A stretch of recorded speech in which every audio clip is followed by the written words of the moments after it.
Okay. Okay, I'm now going to introduce our acting program chair and past president, who is also, by the way, president of the Southern California AGD, none other than Dr. Mafuz Garris. Dr. Garris, it's all yours. Thank you very much. Appreciate the introduction. And it's indeed my pleasure to introduce today Dr. Larry Stanley. Dr. Stanley's speaking presentations reflect over 3 decades of dental clinical and business ownership experience. He uses the Discovery Insights system to bring solutions which help the dental team, pardon me, they help them to form stronger relationships both with each other and patients. With a focus on practice culture, self-awareness, and self-directed leadership, Larry's programs help mindsets to evolve and practice culture to transform and strengthen. He's an avid learner and lifelong student. Larry is a dedicated general practitioner and an orofacial pain TMJ consultant.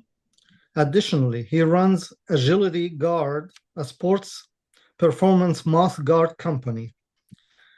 Larry was Rock Radio DJ on air, and he is an award-winning writer slash blogger and executive producer of the USNA. Larry is also an exceptional MC, a stand-up comic, and a recruiting character in No Shirt, No Shoes, Pants, Optional Comedy podcast. Wow. Larry, I have a suggestion. Why don't we forget about management and give us a comedy shit tonight? How's that? Well, sure. I've got something great prepared, and there is a little humor mixed into all of this, and away we go. So, first of all, thank you very much. As a fellow member of the AGD, I'm very honored to be here today, and the AGD is a tremendous organization for general practice dentists. When I was a dental student at the University of Toronto in the 80s, it just made sense to me. And I've been a member now for 42 years since I was a dental student and all the way through. I've been in practice now for 38 years this year. And I'm a frequent contributor to the Daily Grind blog for the AGD and some of the AGD Impact magazine as well. And that's where some of the writing and the blogging has come from. But I'm honored to be here. Thank you, Dr. Masters, for inviting me. Dr. Moorhead's lecture this afternoon was tremendous, and some great specifics about checklists and things that you can implement in your practice that are very detailed. I'm going to lighten things up a little bit. We're going to talk about relationships, and we're going to talk about business systems and how we can transform our practices. And I noticed from Dr. Moorhead's that there's at least a periodontist and an orthodontist here. So I'm going to talk to them also about things that you can do from a relationship standpoint that will enhance the referral sources that you have, the dentists who refer to you, as well as the general public. Dr. Taylor also asked a question about how do you deal with difficult communication with conflict with our team members, and I'm going to go talk about that today as well. So I'm going to make it light, make it easy, I'm going to start sharing my screen so I can bring up my presentation, and we'll have some fun with this. Where is it? Here it is, and. So as I said, it's an honor to be here, and I'm pleased to have this opportunity. Let me hit play. Here we go. So uh, the title is "Have You Lost That Love and Feeling? Success is all about relationships," and that's what we're going to do. It's kind of fun. We're gonna explore different things. But first, a little about me. Although you heard a little bit of a bio, I'm Larry Stanley, born and reared in Toronto, Canada. I'm the second youngest of 13 kids. And when I finished high school, my father died suddenly, and so I had to put myself through school. Did a bachelor's, did a master's. I did research in cystic fibrosis, and then I finally got into dental school, but couldn't afford to stay in school and work at the same time. So I joined the Canadian Forces, and I served my country for 6 years. Very proud of what I've done. I learned a lot about my country. I learned a lot about myself and my own limitations. And the forces sent me to Calgary, where when I finished my service, I decided I was going to stay. And then I ended up meeting the woman who became my wife and the love of my life. And we've had two daughters, and her family's all here. So Calgary's been my home for nearly 38 years, and I'm pretty proud of it. So I'm coming from the Great White. I'm talking to you from the Great White North, and I'm thankful that you are sharing some of your evening with me today. And so sit back and just relax, and away we go. Now, in the chat box. At the very beginning of the chat box, before Dr. Moorhead spoke, Dr. Masters put in a link for my slides. And so you can get the whole thing in a PDF. All the slides are there. At the end of it, there is all my contact information, my phone, my email, my website, and stuff like that. It'll be here, but it'll also, you can also have free download, free access to that. And I'll talk a little bit about some other free stuff that is going to be in there that you will have access to. So now I've finished my master's, and I wanted to go into medicine since I was a little kid. And now I'm finishing my master's, and I'm my one last kick at the can. So I decided to apply to medical school and to dental school and to teachers college. And I got into, after not getting into anything, I got into all three. And so I had to decide, and I'm sitting and I'm trying to think, what do I do? And on comes this episode of St. Elsewhere. St. Elsewhere is a medical drama that took place in a fictional hospital in Boston. And at the second last episode of the season, one of the interns took their own life, committed suicide. They found the stress of being in medicine too much. And then in the last episode, the interns, of which Howie Mandel was one of the stars, were sitting around and they said, "Do you know, a whole year of our lives went by and all we did was eat and sleep and work." And for me, that was my light bulb moment. I knew that I never wanted to have that go by. I mean, when I was an undergrad, I was a rock radio DJ. I was an entertainment editor of a newsletter. I wanted to do more than just work. And so I chose dentistry, and I have never regretted it for a minute. I love our profession. I love what we get to do. And I'm happy to share some of that passion with you tonight. Now, in 1896, Vilfredo Pareto, an Italian economist, was studying the economy of Italy and determined that 80% of the wealth was held by 20% of the population, and thus began what we now know as the 80-20 rule. And I maintain that the Pareto principle is as ubiquitous as Murphy's Law. And in our case, with regards to dentistry, I maintain that 20% of our success is due to our clinical knowledge and skills, and 80% is due to everything else. So I want to talk about that 80%. And what we're going to talk about today is sort of three common issues we have in dentistry. We have patients who don't schedule their next appointment, don't accept our treatment plans, don't pay their bills, don't show up on time. What we call pay, stay, repeat, and refer. We've got team members who don't stay, who leave, especially after COVID with the Great Resignation. Now there's a shortage of team members. It's hard to recruit great people. It's hard to keep great people a long time. And then marketing. That is both expensive and ineffective. So we're going to talk today about patients, how we can get them to pay, stay, repeat, and refer. How we're going to build systems that change how we meet, greet, treatment plan, and schedule our patients. How we hire, train, and lead our teams, and how we market internally and externally that's inexpensive and effective. And this is where I introduce my social practice. I met my Adrian Leffler and the team of my social practice about 14 years ago, and they were talking about social media, Facebook and Twitter and stuff. And I knew that at that time, intuitively, that we see our patients briefly for a few minutes once or twice a year, most of them. And the rest of the time, they're out there. They're being influenced by travel magazines and car ads and all these other things that compete for the dollars that we recommend that they spend on their own health. And I knew that social media was a way for us to be engaged with our patients when they're not in our office, to keep that relationship base going.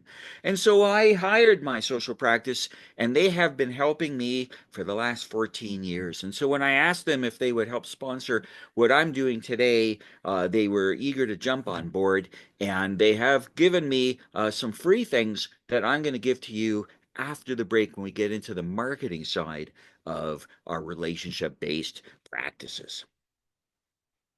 Because the formula for success is systems done consistently with the right mindset. You need to do all three of those things, and if you do, success will follow. But how do we define success? What is success? Well, success means different things. It could mean having a lot of money. It could mean living a long life. It could mean having a big home. So let's explore some of that. I went to the dictionary, and it said it's an accomplishment of an aim or a purpose. Success would be an attainment of popularity. Some people, if they're popular, they're successful. Some people say you're successful if you're rich, or if you're triumphant in war, you're successful. If you have a long life, you're successful. If you have many children or a large family, you're considered successful. So success means different things to different people. Earl Nightingale, many years ago, wrote that success is the progressive realization of a worthy goal or ideal. It's a great definition, but it's hard to kind of grasp onto. So what does that mean? So I went to the Urban Dictionary, and I found that this Urban Dictionary said success is the moment when you don't need to post your achievement on social media because everybody already knows. And so that's one definition of success. Another definition of success from the Urban Dictionary is that if you don't suck, you're successful. Success can mean other things. It can mean that when you're 4, success is not peeing in your pants. So it changes as we age. When you're 10, success is having friends. At 16, success is having your driver's license. When you're 20, success is having sex. When you're 30, success is having money. When you're 40, success is having money. When you're 50, success is having money. We're building for a retirement. When you're 65, success is still having sex. When you're 80, success is having a driver's license. And when you're 85, success is still having friends. And when you're 90, success is not peeing in your pants. So success changes depending on our age. But I like this particular story about what success really is. Carl is a trucker in Texas. He started a trucking company on his own, and he worked extended hours. He just one truck, and he serviced his customers well. But he then hired another driver, and so that they could share the driving, they could drive longer distances and get more done. And then he took the profits and he turned it into he bought a second truck and hired more drivers. And over the course of about 30 to 40 years, he built up a fleet, a distribution center. He was rich. But most of those years, he was so busy building this trucking empire that his holidays were short-lived. They would be weekend trips to go fishing, a little trip to Disneyland with the family, that kind of stuff. But now he's retired, and he decides to hire a little casita on the beach in Mexico. And he's there, and he's up. He's used to being up early in the morning, so he gets up early in the morning. And right next door to him is this what we would probably call a little shack, and this little Mexican family, and there's a husband and a wife and a couple of kids. And Carl would be get up and he'd be having his morning coffee, and you see the young Mexican fellow would get up and he'd be out early and he'd get in a fishing boat and he'd go out. And 2 or 3 hours later, he would come back and he'd have a whole boatload of fish, and he'd unload it, and the kids and the family would help him with that, and he would have a little bit of lunch. They'd go into town, and he'd sell the fish, and then he'd come back. He'd have a little afternoon siesta with his family, little snooze while the kids ran around on the beach and played. And then after dinner, he'd go into town and he'd drink beer, and he'd play guitar and sing with his friends, and he'd go home. And the next morning, the cycle would repeat. And Carl would look at this and sort of see what was going on. And he decided, after a few days, he'd go down and he'd talk to this young man.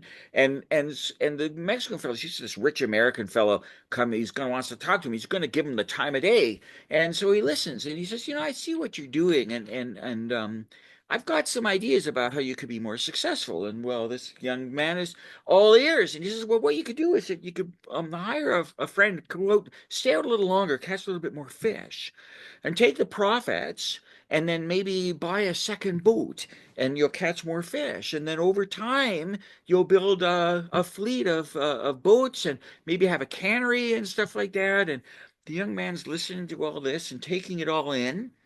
And he says, so I do this for 30 or 40 years, and then what happens? And Carl says, well, then you can retire, and you can live in a little house on the beach, and in the morning you can go out and fish a little bit for your family, and you can come back and you can have a nap in the afternoon, and your grandchildren can play in the beach, and go into town after dinner and drink beer and sing songs with your friends. And the young man's looking at him thinking, I'm already doing this. So success means different things, but ultimately, success is about having what you want. So it means different things to different people, but ultimately, it's what do you want? And that's what your marker is, or what your goal is for success. And how we are as kids, our experiences as young people shape how we are as adults as well. So, back in early 2000s, JPL, the Jet Propulsion Laboratory, and NASA brought together 14 teenagers from all over the world. And they came into Houston at the Jet Propulsion Laboratory, and amongst them was a young, I just got her name here, Abby Freeman. And Abby Freeman joined this group of people who were there to watch and participate in the landing of the Mars rovers. So for the first time, humankind has landed on another planet and are actively exploring the planet. And these teenagers are out there driving the rovers, getting involved with the science, doing the dispatches for the media. It was life transforming. And now, many, many years later, Abby Freeman becomes Dr. Abigail Freeman, and she's now the director of the deputy project director for the Mars rover missions. So her experience as a teenager was so profound, it became her career goal. And I'm a big fan of Star Trek. It's my first love, although I love Star Wars and Babylon 5 and other stuff, but Star Trek's my first love. And I go to conventions and stuff. Even to this day, I'm 66 years of age, and I go to these conventions, and I meet the stars. And it's interesting because actors who are portraying characters in Star Trek and the various incarnations of it will talk about how people come up to them, doctors, um, astronauts, pilots, scientists will come up to them and say that the character you portrayed, helped me decide to become what I have become as an adult. And these are actors, and they're just amazed by how something that these people experienced as children has become something so important as adults. And so comes the other side of the equation. I bought my first practice. So, I got out of the Army. I worked for a shopping mall dental clinic as an associate. Knew I didn't want to work in a shopping mall dental clinic. And so I bought a practice from a guy who was about to retire. And it was a great opportunity for me because Roy Rasmussen, whose practice I bought, he and I had very similar philosophies on how we treat people, how we take care of our teams, that kind of stuff. And so I'm busy in the first few weeks and few months meeting all these patients. And Henry, who's in his 80s, is sitting down, and I come, and when I first meet someone, I have the patient sitting up, and I sit in a chair and I face them at eye level. I don't like people lying down and I tower over them. That's a power position that instills fear. So I want to meet them on equal ground. So that's what I do that, and I sit down, and Henry's sweating buckets. There's a sweat, running down his face, and I look at him and I say, Henry, what's going on? And that's when he told me about a story when he grew up in Calgary. He was born and reared in Calgary. When he grew up in Calgary in the 30s, they had these dental clinics in the cafeteria at the city hall. And they would set up these kids, they'd line up these kids, and a dentist would go along and examine them and do dental treatment on them. Most often of the time, it was extractions, no local anesthetic. It was painful. It was embarrassing. It was scary. It was the worst thing that we could do in dentistry, and that's what happened to him. Now, of course, he's been a regular dental patient for decades, and he knows now that dentistry is non-event, but he's meeting me for the first time. And for the first time, because it's a new relationship, he reverts back to that kid, scared, in pain, not sure what's going to happen next. And sure enough, what happens to us as children changes how we respond as adults.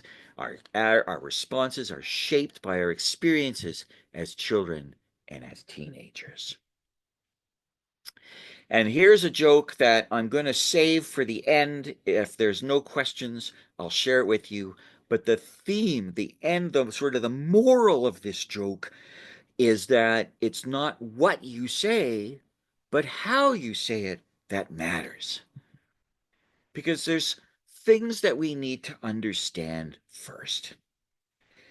Paul Homily is a dental practice speaking coach, but he was in the 90s. He was a dental general practice dentist who really keyed in on training dentists in implant dentistry and practice management and stuff like that.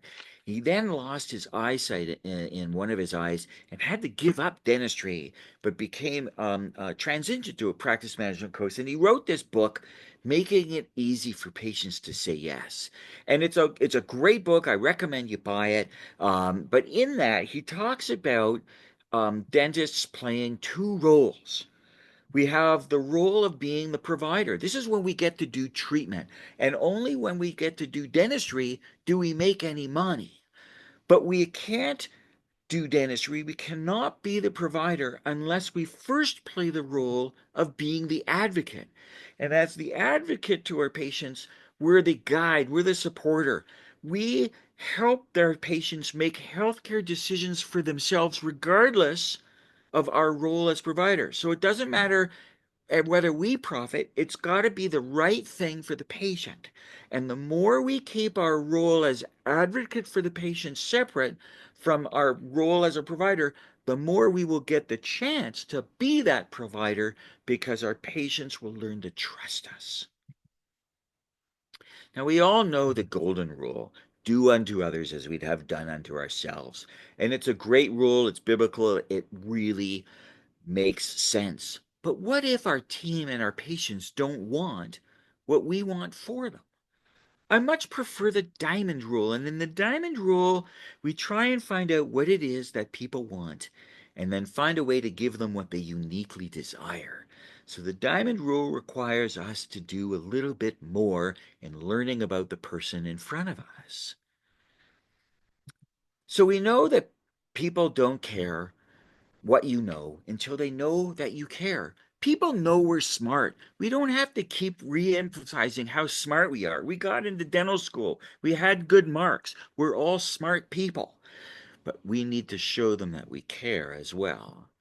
We need to know that people won't buy what you sell, they buy who you are. And that you need to know what to say and not just say what you know.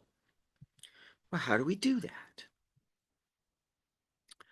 Well, 2,500 years ago, Hippocrates, the great philosopher, studied medicine, and a lot of what we know, the Hippocratic Oath and stuff, is all about medicine. But he also studied the human psyche.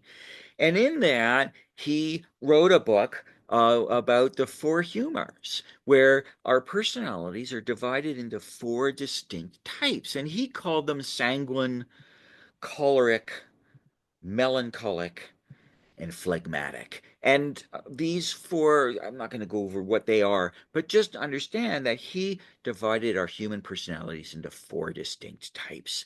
And that's how we understood human psychology for nearly 2,400 years. Now, about 100 years ago, Carl Jung and William Marston changed that. In 1921, Carl Jung wrote the seminal book, The Eight Psychological Types for Self-Evaluation. And there he said our personalities are divided into a wheel of self-development, where if you take a compass, you got north, south, east, west, sort of 4 points, and then you've got the points in between, northwest, southeast. So you got 8 points on a compass. He had 8 points on this wheel of self-development. And then that's the basis of which a lot of personality testing happens today. Myers-Briggs is all based on Carl Jung's type, and there's other ones as well, which we'll talk about. And then in 1928, William Marston wrote the book Emotions of Normal People, and then he took Jung stuff and he took Hippocrates stuff and distilled everything back into four distinct personality types, which he called A, B, C, and D for assertive, buoyant, calming, and detached. And those are the two sort of systems that all our personality stuff has been based on since that time.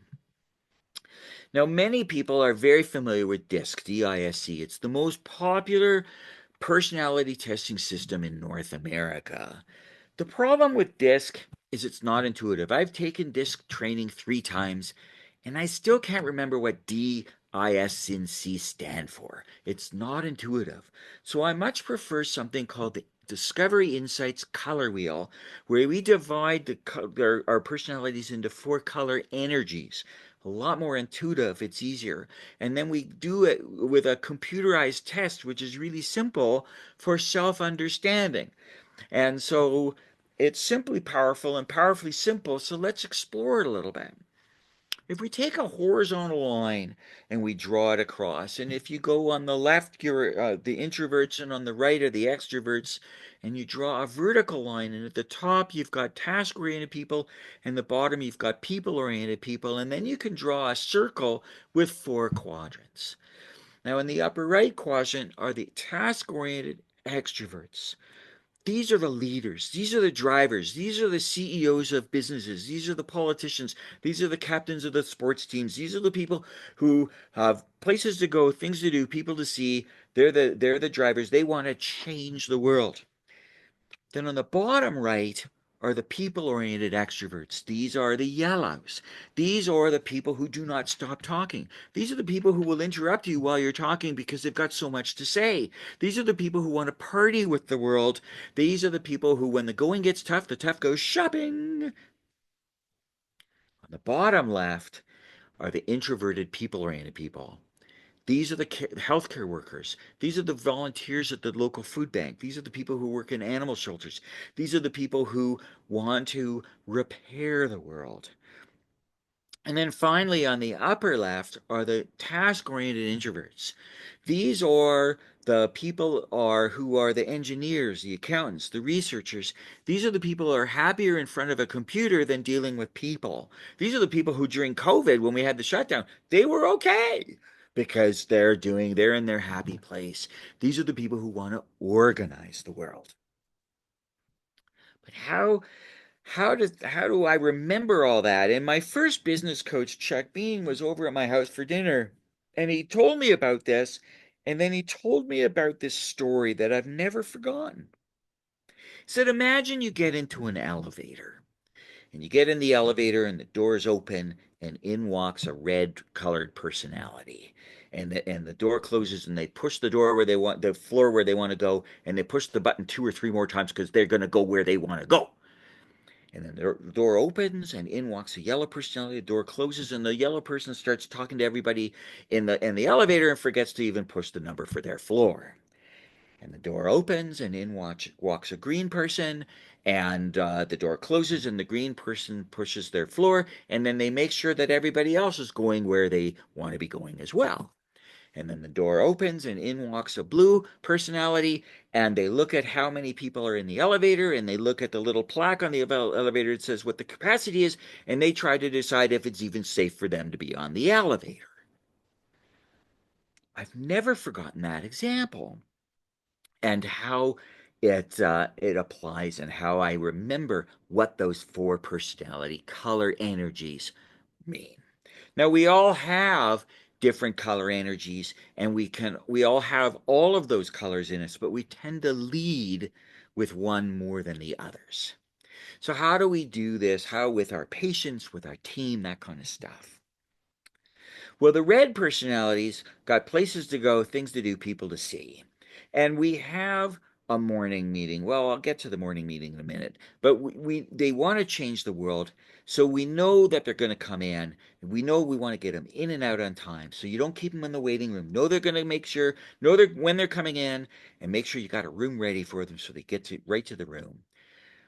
They make decisions quickly. So when you give them a treatment plan, they're likely going to say yes if it makes sense to them. So you better be ready to respond and schedule quickly. So if you want to do a quadrant onlays and crowns on the lower left in their mouth, it's not, well, great, you will do it sometime near the end of March. You got to have it done in the next couple of weeks because they're ready now. So this is when block booking in your schedule makes a big difference for you. The yellows, you also don't want to keep in the waiting room because the yellows want to party with the world, and you want to know when they're coming in and get them in the room, not because they got places to go, but because they're going to stand at the front desk and they're going to talk to everybody, and no one's going to get any work done until you get them into the room. They're self-motivated. They're motivated by how they look, how they feel. They're motivated by emotion, and they'll justify later the decisions with logic.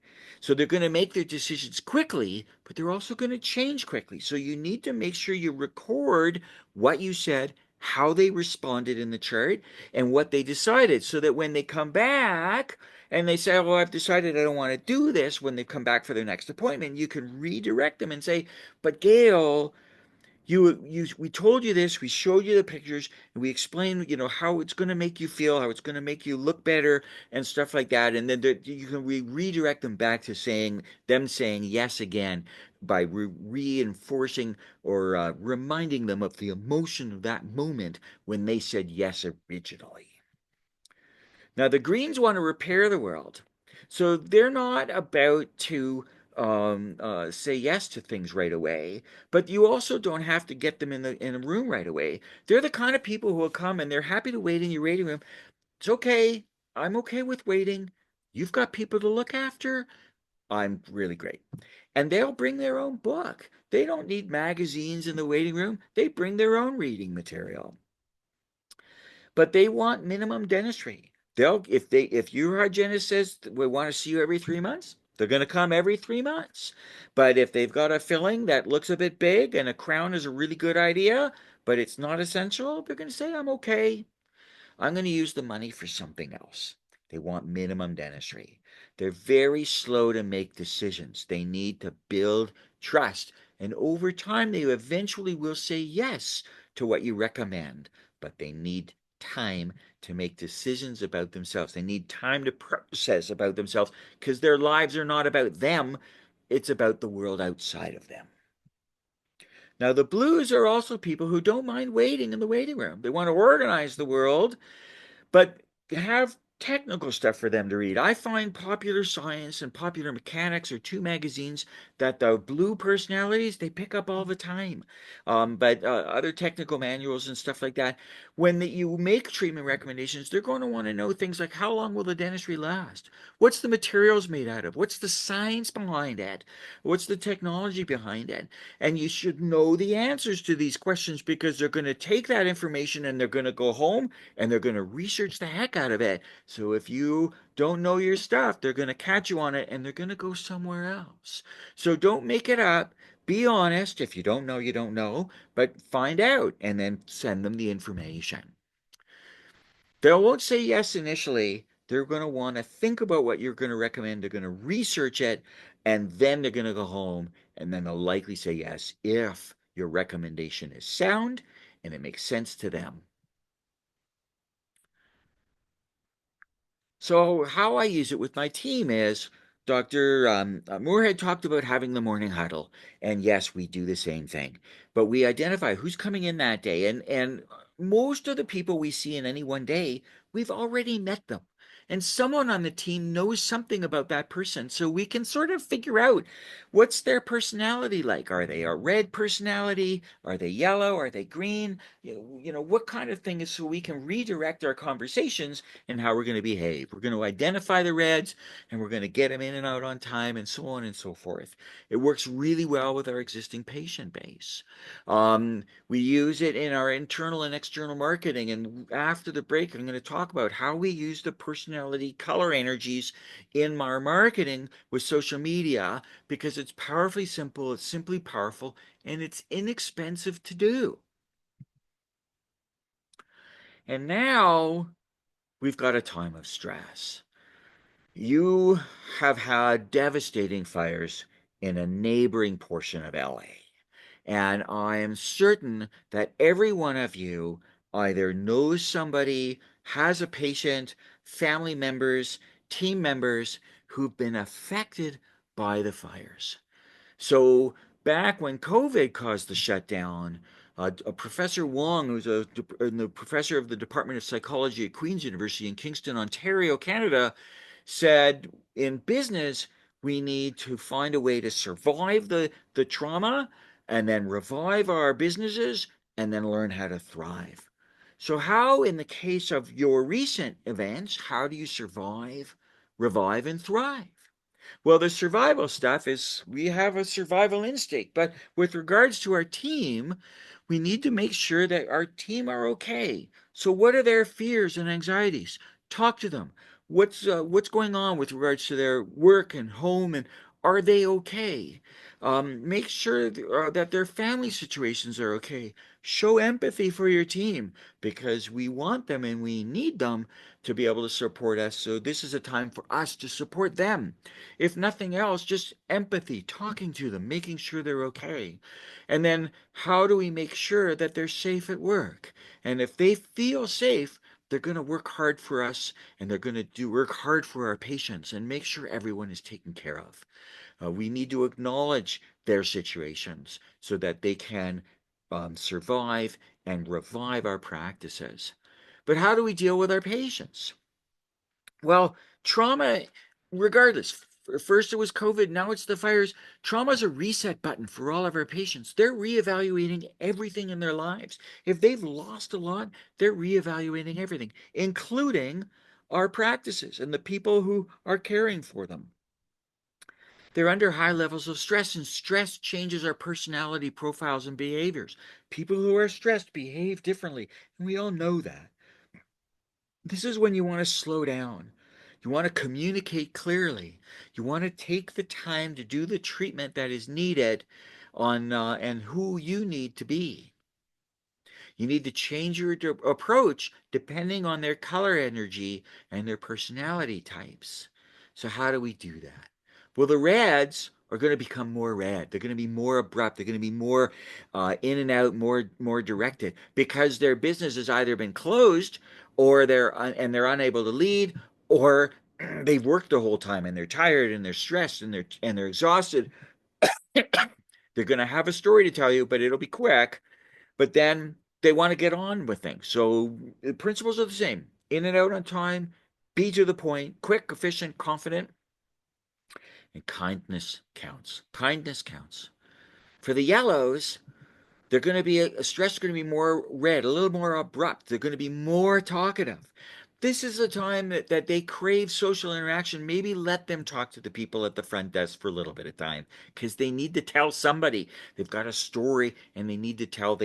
So you're going to need to make sure you take the time to let this person to talk and be prepared to let them talk and maybe have to get them back for the treatment to be completed. Only do some of it today and bring them back to finish, or you need to redirect them to get them back on track so you can do the treatment in the allotted time that day, as long as they feel that you've listened to them. Acknowledge their fears and anxieties and emphasize that the dentistry, how it's going to make them feel, because it's emotion-based responses that are later justified with logic, and kindness counts.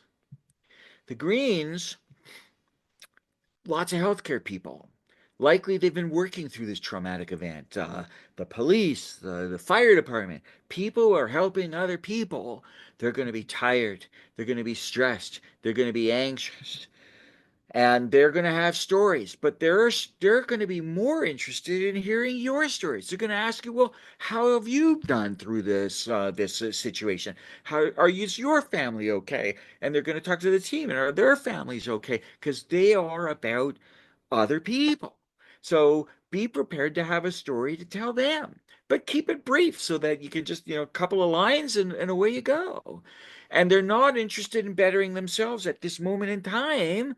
They just want basic health care. Are they healthy? Do they have infections? Do they have cavities? Do they have gum disease? The basics, they'll do that now, and the optional stuff will come later. And as usual, kindness counts. The blues, did they have to move did they need to be away? Time away from people is their comfort zone, even in a tragedy. They're going to be very organized, and they may have a story, but again, they're going to be more likely interested in your story, at least from a technical standpoint, and how you overcame things and from the details. And they may accept complex treatment at this time if they feel safe, and if the recommendation's logical now. And of course, kindness counts. And we're at a point in time where our attention spans decrease over time. And, some years ago in 2000, the average attention span for the human was 13 seconds. And the average attention span for goldfish is 9 seconds. And then in 2015, it's 8 seconds. And now the average attention span on the internet is 3 to 5 seconds. It's amazing. And every minute of every day, these are the things that happen on the internet. 66,000 photos and videos uploaded on Instagram every minute. 6.3 million Google searches every minute. Our attention spans are minuscule. So based on that, Paul Homily says, oh, we got about 45 to 50 minutes of attention span, and then we start to tire. And we're at about that point where I've talked about 45 minutes. So what I want you to do, we're not going to take necessarily a break. I just want you to stand up. Stand up and stretch your arms to the ceiling, and then just bend over to one side, and then bend over to the other side. And if you got some water, or I've got a cup of tea, just sort of help yourself and have a little sip of something. And I'll ask Dr. Taylor, Dr. Masters, are there any questions at this time? Because I can't really see the chats. No, I don't see any at this time, but you have some great stories, I'll tell you. Well, thank you, and I've got Starting- more. Starting from Mexico. Yeah, I've got more. I found a long time ago, people learn best from stories. Yeah. We humankind is a story-based social structure, and stories are the ways I find I remember things best, and so that's what I do when I talk, and so knowing that success is systems done consistently with the right mindset, we want to talk about systems and the idea of goals. And so, what kinds of goals do we have? When it comes to wealth, what kind of goals do we have? Do we want to be wealthy?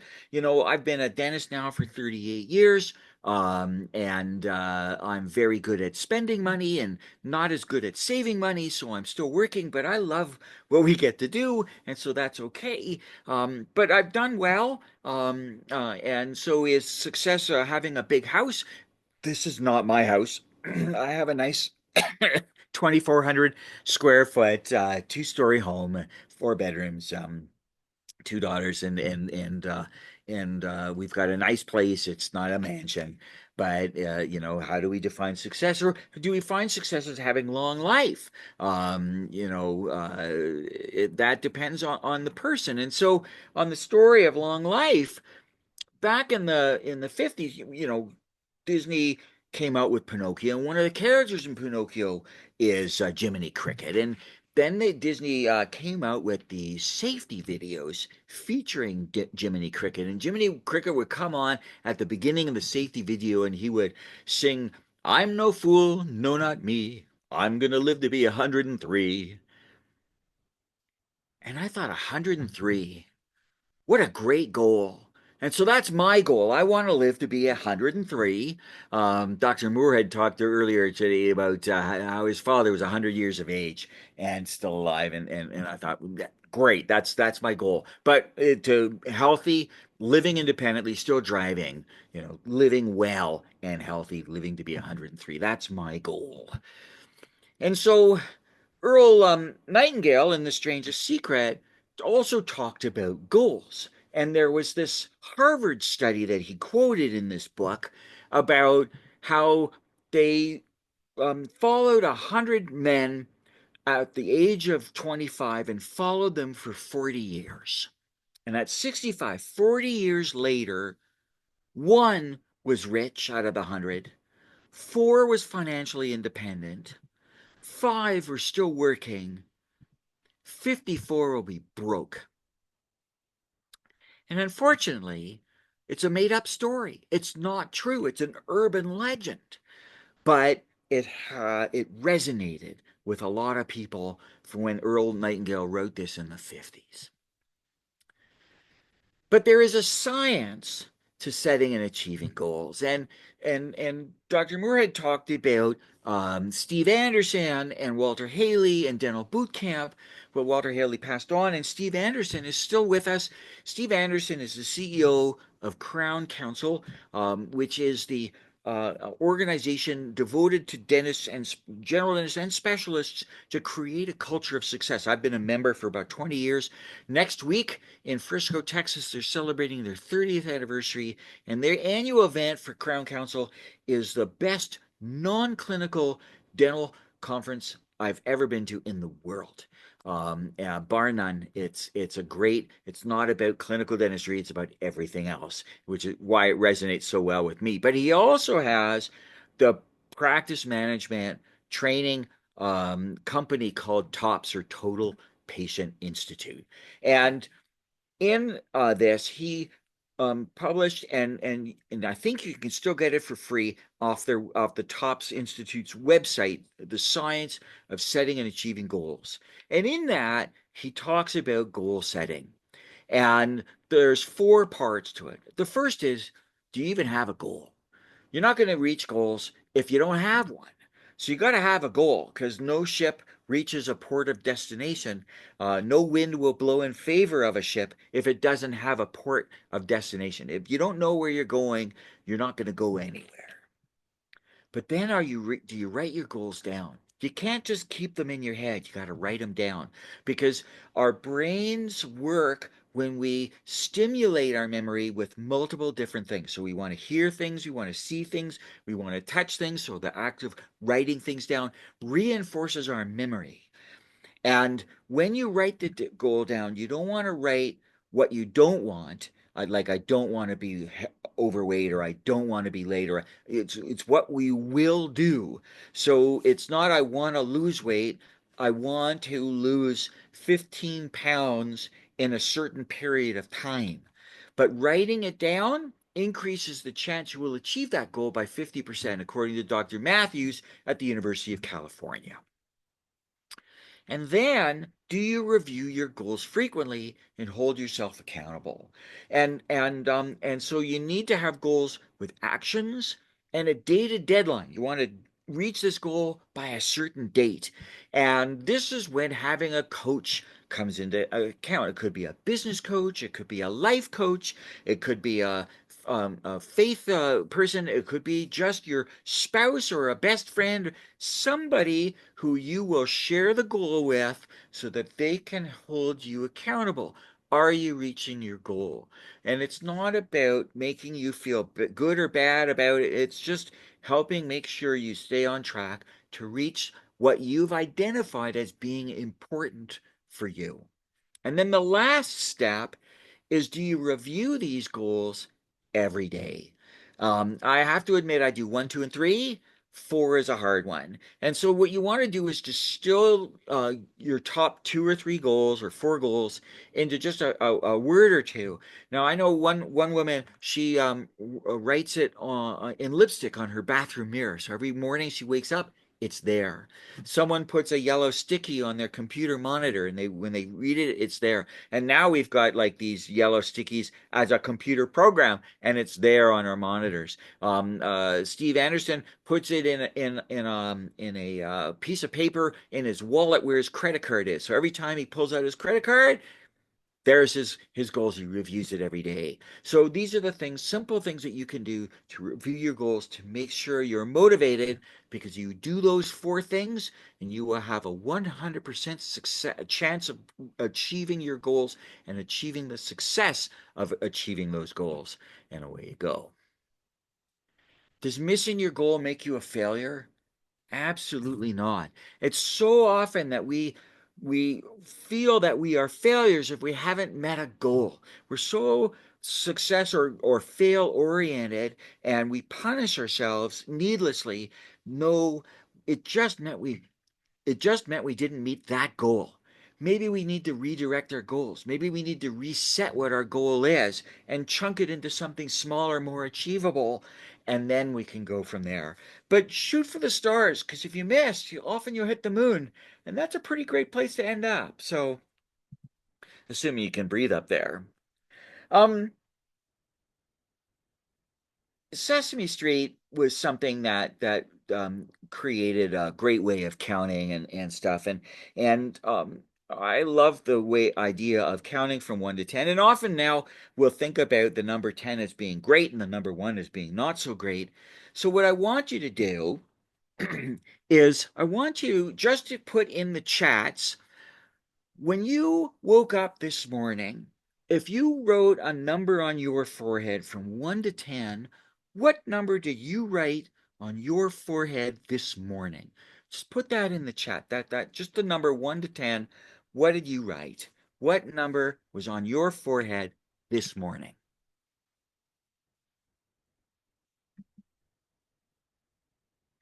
And I'm not able to access the chat, so if you can let me know, Dr. Taylor Masters, what numbers are coming up? I see a 7. You know, when I do this, I won't waste a lot of time. When I do this, I get numbers ranging from anywhere from 1 to 8 or 9, and I never get a number 10. Well, we got a 10 now. There you go. Okay, someone is familiar with this, and which is a good thing. And so when second, there we go. 2. I engaged Steve Anderson and Total Patient Institute with my team, and we did this 2 days total patient service training. And we flew down to Las Vegas, took my whole office there. And he started the 2 days of training talking about the whole idea of what number do we put on our forehead. And he said, the number that is on our forehead is one that we placed ourselves there, that we are in charge of how we view ourselves. So if you're not a 10, why are you not a 10? Why are you not viewing yourself as being the best you can be. And he had us all stand up and say, I am a 10. I really am a 10. I walk like a 10 and I talk like a 10 because I am a 10 and it sure feels good. And everyone's rah rah and they're clapping and there's stuff like that. And I'm not a rah rah kind of guy. I said, yeah, right. But I'm there with my team. And so I went along with this. And then I went back home. And I ended up engaging total patients. They came to my office and we did in-office consulting and customized what we learned and implemented things. And I ended up spending about 40 grand with them. And they're not even a sponsor for this lecture, but I'm just sharing this with you because it had a profoundly positive effect for me. I spent about 40 grand and we customized what we were doing. And the first year I made over 200,000 off that 40,000 investment increase in my gross production that year, and of course it continued after that. But I spent my days realizing that there were days when I woke up and I was a 5. I was putting out 5 stuff and I'm getting 5 stuff back from my team and my patients. And other days I was a 7 and I'd put out 7 stuff and I was getting 7 stuff back from my patients and my team. And a couple of days I was a 2 and I was putting out 2 stuff and I'm getting 2 stuff back from my patients and my team. And that's what I realized. I'm in control of how I'm responding. So that's when I decided I'm going to be a 10. And I showed up at work as a 10, saying to myself I'm a 10. And I became the best person I could be that day. And that changed how my team responded to me. And that changed how our patients responded to me. And that's where it is. So what I want you to do now is just to repeat after me. I am a 10. I really am a 10. I walk like a 10. I talk like a Walk 10 like a 10. because I am a 10 and it sure feels good. So be a 10. Be the best example of yourself each and every day. And you'll be amazed at how that little thing changes your daily activities. Now I want to talk about the golden 10 because knowledge is power. So we talked about how we know our patients and what color energies they are and how we'll deal with them when they come in. What if the patient is new to your practice and you've never met them before? Well, this is where I take the idea of the golden 10. I got this from Roger Levin in the Levin group and then expanded upon it in greater detail. Because if you get to know 8 to 10 things about the person in front of you, you change the relationship with that person from a professional one to a personal one, and that changes everything. So what are the 10 things you should get to know? Well, the first is you want to get to know their name. The sweetest sound that anyone can hear is the sound of their own name. Dale Carnegie wrote that in the book How to Win Friends and Influence People. And in the book, The Human Brand by Chris Malone and Susan Fiske, told a story about Pete. Pete was a retired man in his 80s, and he walked down to the local Starbucks. And he walked in, and you know how Starbucks is. They'll greet you and they'll take your order. They'll ask you for your name, and when the drink is done, they'll say, latte for Pete, and your name will be on the cup and stuff like that. And so he did that, and every day he'd go because he didn't really have much in his life. His wife had passed on, and his daughter lived away, and he was all alone. But he went every day to Starbucks, and this went on for many weeks, and people got to know him there. The employees would, hi Pete, how you doing? And you gonna have a latte again today? And they knew what he wanted, and they made him feel special. And then all of a sudden, Pete stopped coming.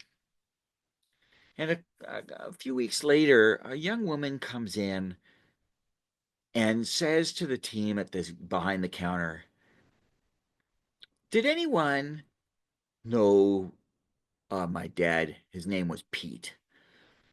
And they all said, "Yeah, we know Pete. He used to come every day. We loved the guy. He was always friendly, really nice to us. The whole bit gave us nice tips. What happened?" And she says, "Well, my dad died a few weeks ago. And he left behind, he had this bag, and in the bag were all these empty cups with his from Starbucks with his name on it. And the story was that they made him feel special at a time when he wasn't feeling special to anybody else. Because the sweetest sound that he heard every day was someone calling him by his name and getting to know him as a person. So the new patient, make sure you know their name. And the general rule of thumb that I learned when I was younger was if the person is older than you, call them Mr. or Mrs. or Doctor or whatever. And if they're younger than you, you can call them by their first name. And now just about everybody I deal with is younger than me, and we're pretty casual in Alberta and northern in Canada. So I pretty well call everybody by my first name, by their first name, and stuff like that. And I tell people, quite funny, I say, you can call me Larry as well. Doctor's great when I'm making reservations for restaurants and for hotels. Other than that, I could care less. I've earned what I do, but I'm Larry, and away we go. So the first thing to do is know their name. The next thing you should know is who referred them. How did they come to our practice? Oh, I see Betty referred you to me. Oh, Betty's into quilting and stuff like that. Create a triangle between you, the new patient, and the person who referred them to develop that relationship, that level of trust. So do your homework. Know who the referral source is before they came. So that's part of what the team does when they answer the phone. Do they have a family? Many times people will send one member of the family to test out the clinic. So find out if they got a family. So at the end of the appointment, you can say, I hope you had a good time here. I hope we made a difference for you, and we would love to see your family here as well. What kind of work do they do? Are they an accountant? Are they an entertainer? Are they a healthcare worker? Are they, what do they do? That helps figure out what kind of color energy they may be so you can direct what treatment, how you recommend the treatment, how you schedule them, that kind of stuff. If they're a stay-at-home spouse or if they're retired, well, what kind of interests do they have outside of work? Do they have hobbies? Are they into sports? Do they have anything they're passionate about? Are they painting? Are they into chess? Or that kind of stuff. If they're kids, where do they go to school? What grade are they in? Do they have any activities outside of school? Do they play sports? Are they into arts or dance? Or if they're young, do they have a favorite TV show or a favorite movie or even a favorite color? If they're teenagers, then you want to know in Canada, most of our teenagers, they'll have a core curriculum they take, and then they have options. So, what kind of options are they taking? And that helps to guide ideas of what kind of careers they have. Every so often, I get someone to say they're interested in dentistry. I am very big in promoting our profession, and so I invite them to come and spend a day with me and be on the other side of the chair and see what it's like to be in dentistry, not as a patient. And it's a great opportunity to mentor young people and guide them into our great profession. Do they travel? And what kind of travel do they do? Do like to fly places? Are they into beach vacations? Do they go on road trips? Do they like to go on boating or cruises or motorhomes? These all guide you as to what kind of personalities they have. Why are they here? Many people, they have a specific issue, and this is the diamond rule. Find out what it is that they want, and so you can give them what they uniquely desire. So is there a specific reason why they're there? No, I'm just here for my checkup and cleaning and that kind of stuff. So get to know what it is. What kinds of goals or desires do they have for their oral health? Every so often, it's rare now than it was 30 years ago. Every so often, I'll get someone who says, you know what? I don't care. I'm going to lose my teeth. I don't want to spend any money on them. I'll do dentures when the time comes. So find out, fine. If that's what your goal is, then we'll deal with the immediate reason why you're here and away we go. But many times, people, it's about their function, their appearance, color of their teeth, or they're uncomfortable. Those are the things that they're things. So what are their goals or desires? Do they have a good, bad, or indifferent dental history? Do they go to the dentist regularly? And if they go to the dentist regularly and they're coming to you now, what happened in the previous clinic that led them to decide to change dentists, because you want to find out what the other dental clinic did wrong or did that upset them so that you don't repeat the same mistakes. Did they have bad experiences in their past? So again, you can redirect things.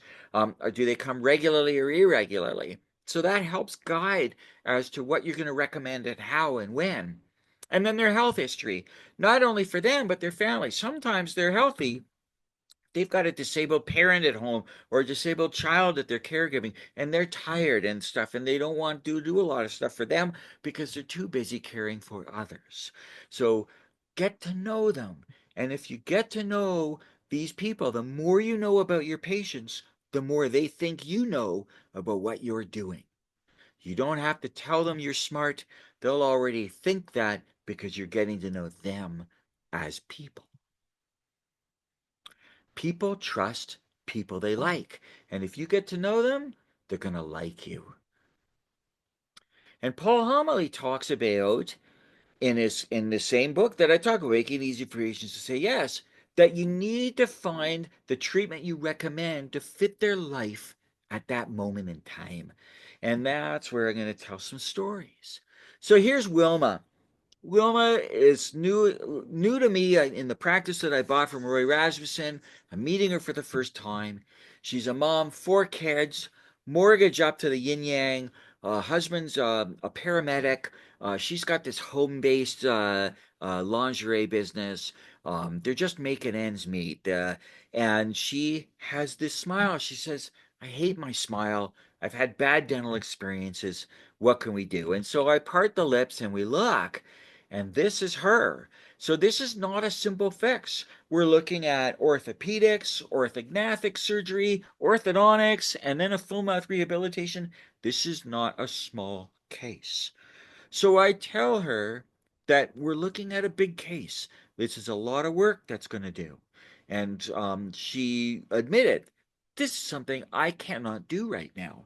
And I said, I'm going to make you a deal. I'm going to look after you.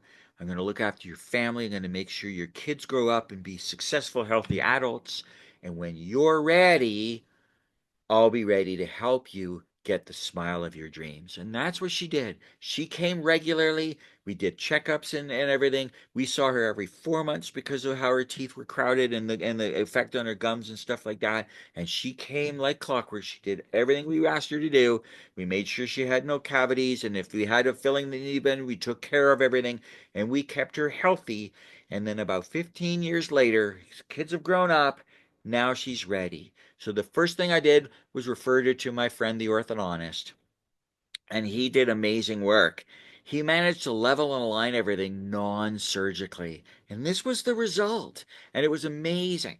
And now she's ready for the next phase. Now we have to do a full mouth rehabilitation. Every tooth in her mouth needs to be worked on.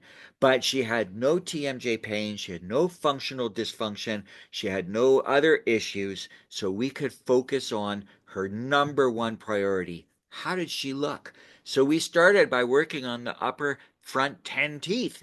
And that's what we did first because it changed her life. And this is what we came up with.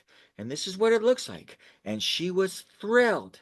All those years of having the skeletal misalignment, her muscles don't work quite the same way. So her smile is skewed, but it's beautiful. And she smiles all the time now. But there were still other teeth that needed to be done. In the first places, she had an old bridge we had to section, and we needed to do a bridge on the bottom right posterior quadrant next so that we can give her back the ability to function there. And so I used the iTero intraoral scanner, and this is the scan of her her bridge prepared on the lower right quadrant. But you can see on the other side, she's got this old stainless steel crown. And she said, what's that? And I said, well, that's the area of your mouth we're going to next. And as she didn't have to ask me about it, she had never really looked in her mouth, but it's right there in front of her, and she saw it, and she asked for us to treat that next. And away we go. The intraoral scanners are a powerful communication tool. And so now I have the iTero scanner, and we do an iTero scan on every new patient. And so here's Bob, and Bob's kind of narrow. He's got 4 on the floor ortho, and he's narrow like that. And I look at that and I say to him, "How do you sleep at night?" And he says, "Well, I don't know, but my wife really snores. So I don't think I'm sleeping well because my wife snores." And I suspected that he had sleep disordered breathing. So we sent him for a sleep study. And sure enough, he has moderate apnea. And we got him into an oral appliance to treat moderate obstructive sleep apnea. He was otherwise healthy. We got his teeth cleaned. He had no caries. He's got all the crowns and stuff he needed at the time. We didn't have to functionally do anything else. The guy's in his 60s, but we got treatment that I earned a $3,500 fee for because the iTero scan showed the narrow arches, which led to a conversation about sleep disordered breathing. We use our relationships in other ways. Oscar was 12 years old.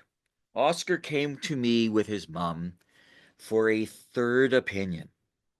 Oscar had terrible TMJ, jaw joint pain, and he had been to 2 other dentists, and he's now come to me. And I don't know anything. I don't have any x-rays. I'm just meeting the guy. And he sits down, and he's sitting in front of me, and Mom is sitting on the other side of the chair. And I sat down with him sitting up, and I sat down and looked him in the eye, and I said, "Oscar, tell me why you're here." And he told me his tale about how he's in pain all the time. He wakes up in pain and eating hurts and stuff like that. And I'm listening to him, and I'm not looking at Mom. I'm looking at Oscar. And then I said, "Oscar, okay, I've heard what you've said. I'd like to look inside your mouth now." And so I lean him back and I use a mirror, and I look inside, and sure enough, he's got a class 2 100% overbite, deep overbite, and as soon as he brings his teeth together, his TMJs are compressed and he winces in pain. It's clear that his and he doesn't have a filling in his mouth, he has no cavities, his home care is exceptional, his mouth is healthy, but his TMJs are in great pain because he's got this skeletal malocclusion. So I look at him and I see what's wrong, and I sit him up and I look at him and I say, "Oscar, you're taking great care of yourself. Your mouth is clean, your teeth are healthy, you've got no cavities, you've got no gum infections, but your jaws are the wrong size. They don't match well. And I would like to refer you to a friend of mine who's an orthodontist who can work with you to fix this. Do you understand?" And he said, "Yes." And then I said, "Oscar, now I want to talk to your mom." And then I turn to Mom and I say, "Do you have any questions?" And Mom said to me, "You're the first person who's looked at my son and talked to him like he mattered. All the previous dentists who he had seen had talked to Mom and not to Oscar. The guy's 12 years old. He mattered. 12-year-olds have opinions, and what they think matters. They may not be ready to vote and change how our world is, but what they think matters." And all I did was talk to Oscar, and that's all he wanted. And when they left, he asked Mom on the elevator down, "Mom, can Dr. Stanley be my dentist?" And Mom said, "Of course." And now the whole family come to me. And all I did was talk to a 12-year-old like what he thinks matters. That's all it took.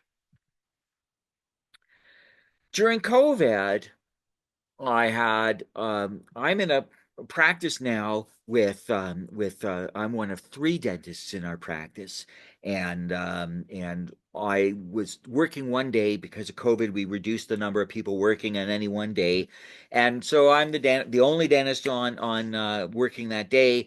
And this math professor was in for his professional hygiene, and he needed the recall exam. So I came in and I did it, and I looked up. We make notes about people when they've come to the practice first. So I found out that he was a math professor at the university, and that he's got a family. So I came in and I sat him up before we started examining him, and I just asked him, how has things been in COVID, and how's it affected your work at the university, that kind of stuff, and we talked a little bit about all that stuff, and then we got into how he's doing with his mouth, and he was healthy, and there was one tooth that we recommended a crown, and I just sort of revisited the idea that when you're ready, treating this tooth with a crown's in the realm of a good idea before it becomes a problem, and stuff like that. And when he left, he said to the team at the front desk, does everybody in this office care about me as a person? Because every time I come, people are asking me about my work, about my family, and stuff like that. And that's all we did. It didn't take much. We developed that relationship, and he trusted everyone in the office. Didn't matter who he saw, because of how we treated him as a person. Lucy's 4. When she came to me we recommend that kids come at age 1 for their first visit, because it allows us to make sure that teeth are erupting properly, and all this stuff, and that they're clean, and we catch early onset caries, early childhood caries, if necessary, early, and get them referred to the appropriate specialists if necessary, the pediatric dentist and stuff. And 50% of the time when kids come for their first time, they don't let me anywhere near them, don't let me look at them, they bury their face in their parents' shoulder and stuff like that. But we let them go. We let them know that nothing bad's going to happen. We don't force anything upon them, so that by the time they're 3, they've come a few times, and they're healthy, and they're happy, and they're easy, and stuff like that. And so the last time she was in, she's 3.5, and I found out that her favorite color was purple, and so the when she's sitting down and she's had her teeth, gonna come in, and I say, "Hi, Lucy, how are you doing?" And I ask her, "So is purple your favorite color still?" And she says, "No, it's pink now." And I said, "Oh, pink like bananas." And she laughs. She says, "Oh, you silly man. Bananas aren't pink, they're yellow." And she was butter in my hands, because I made her laugh, and it got to be a little silly, but she let me do anything I wanted to do, because I paid attention to her as a person, even when they're 3 and 4 years of age. But we get the guys or the girls, the women, men and women, who come, and they sit there and they fold their arms in front of me, in front of you, and they look at you like, just make my day, piss me off because I'm angry, and I don't want to be here. These are the people where you stop and you stop talking, and you just look at them and you ask them, what do you expect from us today? I'll say that again. Just ask them, what do you expect from us today? And they will tell you something very specific. I want this taken care of, and that's it. Whatever it is. And you address their specific concern, and that's it. It's an opportunity when you're done to say, I've done what you've asked me to do. I recommend you consider allowing us to do X, Y, or Z. Build the trust. Do the diamond rule. Find out what it is that they want, and find a way to give them what they uniquely desire. And that is what will win them over. They'll probably never be what we call the A patients, where they're going to come to all the appointments, and they'll do all the treatment you want, and they probably won't refer a lot of people. But you won't lie awake, sleep at night. You won't bang your head against the wall, because they're not going to do what you want them to do. Do what they want you to do, and no more, because it's their body. They're in control of their body. Our role is to be the advocate first, and the provider only if they allow us to be the provider. And that's it. So you can go home and sleep at night. Don't do more than what they've asked you to do. So we're going to take a break shortly. And after the break, we're going to get into the mindset sort of things, consistency versus intensity. We're going to talk about the 10+1 moments of magic. If you do these 11 things that either cost nothing or cost tens of dollars, not hundreds or thousands of dollars, but tens of dollars. So inexpensive stuff that's going to transform your practice. Practices I've worked with that have done these 11 things have added 100 grand to their bottom line the gross bottom line in the first year. So it's huge. We're going to talk about hiring and maintaining your team. How do you deal with team conflicts? How do you hire the right people? How do you keep them? We're going to talk about marketing internally, externally, and the free gifts from my social practice, as well as some guides, some ideas for both not us general practice, but for the specialists as well. And then we'll summary and how we can move forwards, how you can contact me, and answering all the questions. And so with that, do we have any questions, Doctors Masters and Taylor, before we take our break? I don't see any questions, but I do have a question. Happy to answer. Yeah, your full mouth rehab. What was the lady's name? Wilma? Yes. And I believe you said there was a 15-year gap between the time you initially saw her and the Yes. time you started ortho. Correct.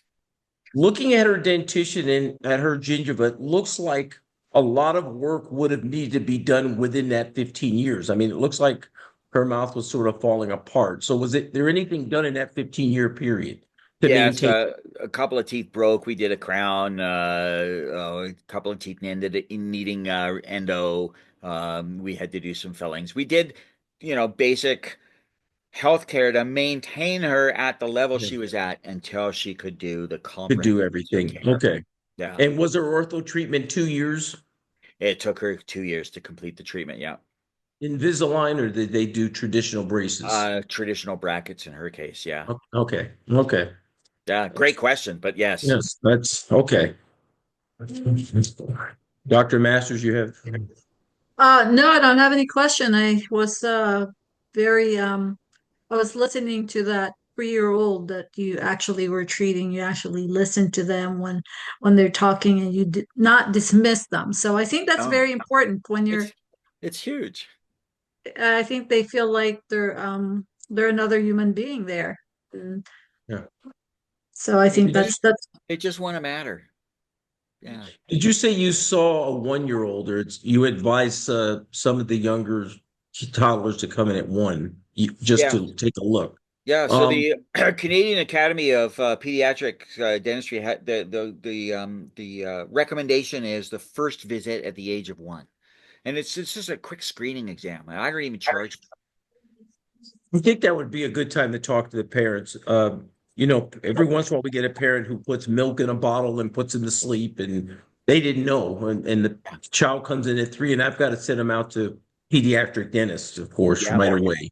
yeah, yeah, absolutely. The other thing that I do is when we have patients who are pregnant, I tell them, well, first, when we find out that a patient's pregnant, we usually tell them to come in twice during their pregnancy for hygiene, Mhm. because of all the negative peri outcomes that we see in pregnant women. So we want to be proactive. But the other thing I tell them is they're going to get inundated with so much medical information about their babies. And because first teeth generally don't start to erupt till about the age of 6 months, I'd say when you come back after your baby's born, we'll talk about dental care for the baby. And that's when I initiate the nutrition discussion and the not putting not having them go to bed with the milk once the teeth start to come in, how to keep them clean, how we want to do the first visit at the age of 12 at 12 months, that kind of thing. But yes.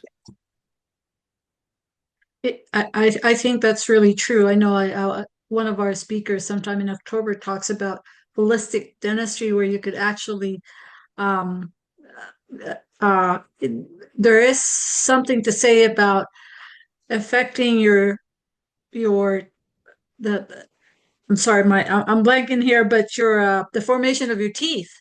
Yes. It's holistic orthodontics. I'm going to talk next about the success equation is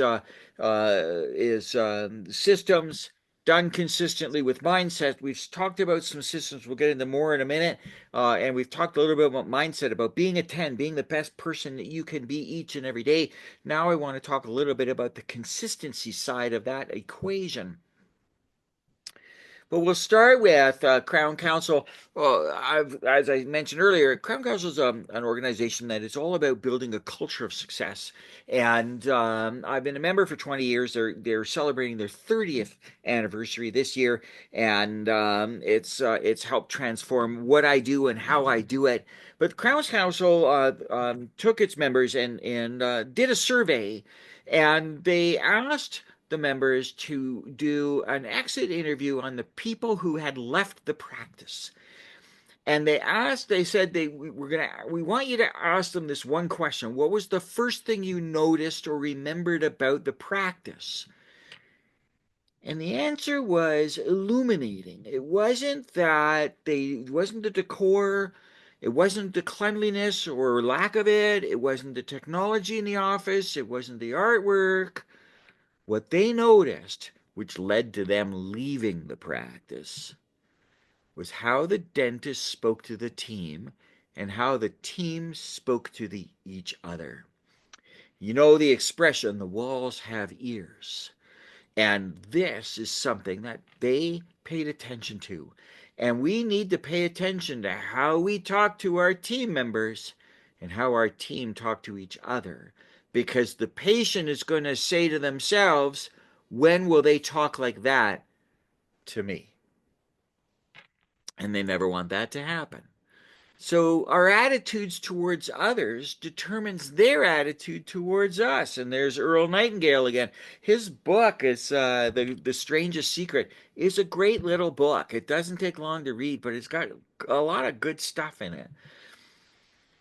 And so now we get to the idea of intensity versus consistency. And Kurt Vonnegut Jr., the American author who wrote a ton of books, including Cat's Cradle, Slaughterhouse-Five, Breakfast of Champions. He's an award-winning, prolific author.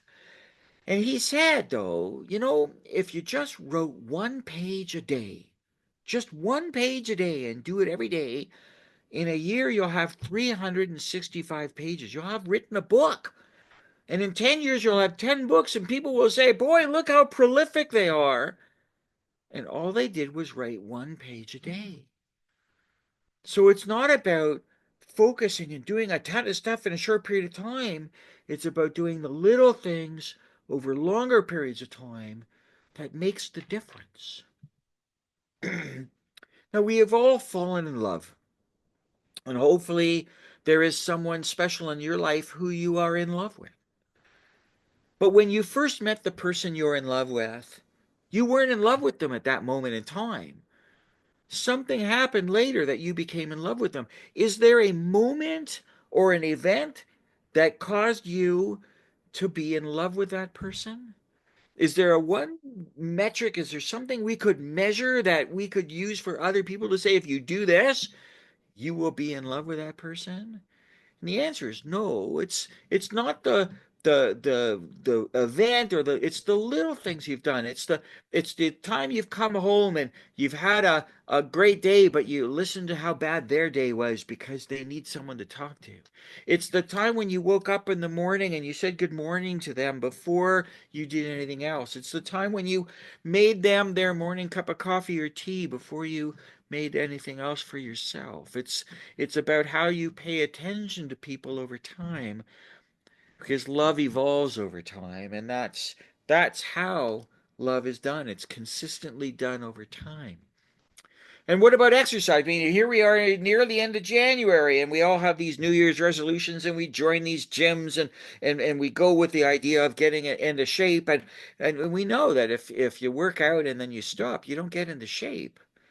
But we also know from research that if you did consistent workouts and you stick to it, you will lose weight, you will gain strength, you'll be in better shape, that your health outcomes will be better if you're able to consistently do something. It's like brushing teeth. How many times do we have a patient come to our office and you can tell that they brushed their teeth this morning for the first time in the last 3 weeks? They can tell, we know. But we also know that if you brush just once, it's not enough. But if you brush your teeth every day consistently and do a good job, then you're going to have better health outcomes, because doing little things consistently gives us the better response long term. It's the consistency, not the intensity. It's easy to make a decision. It's hard to stick to that decision over a long period of time. I'm not saying it's easy to be consistent.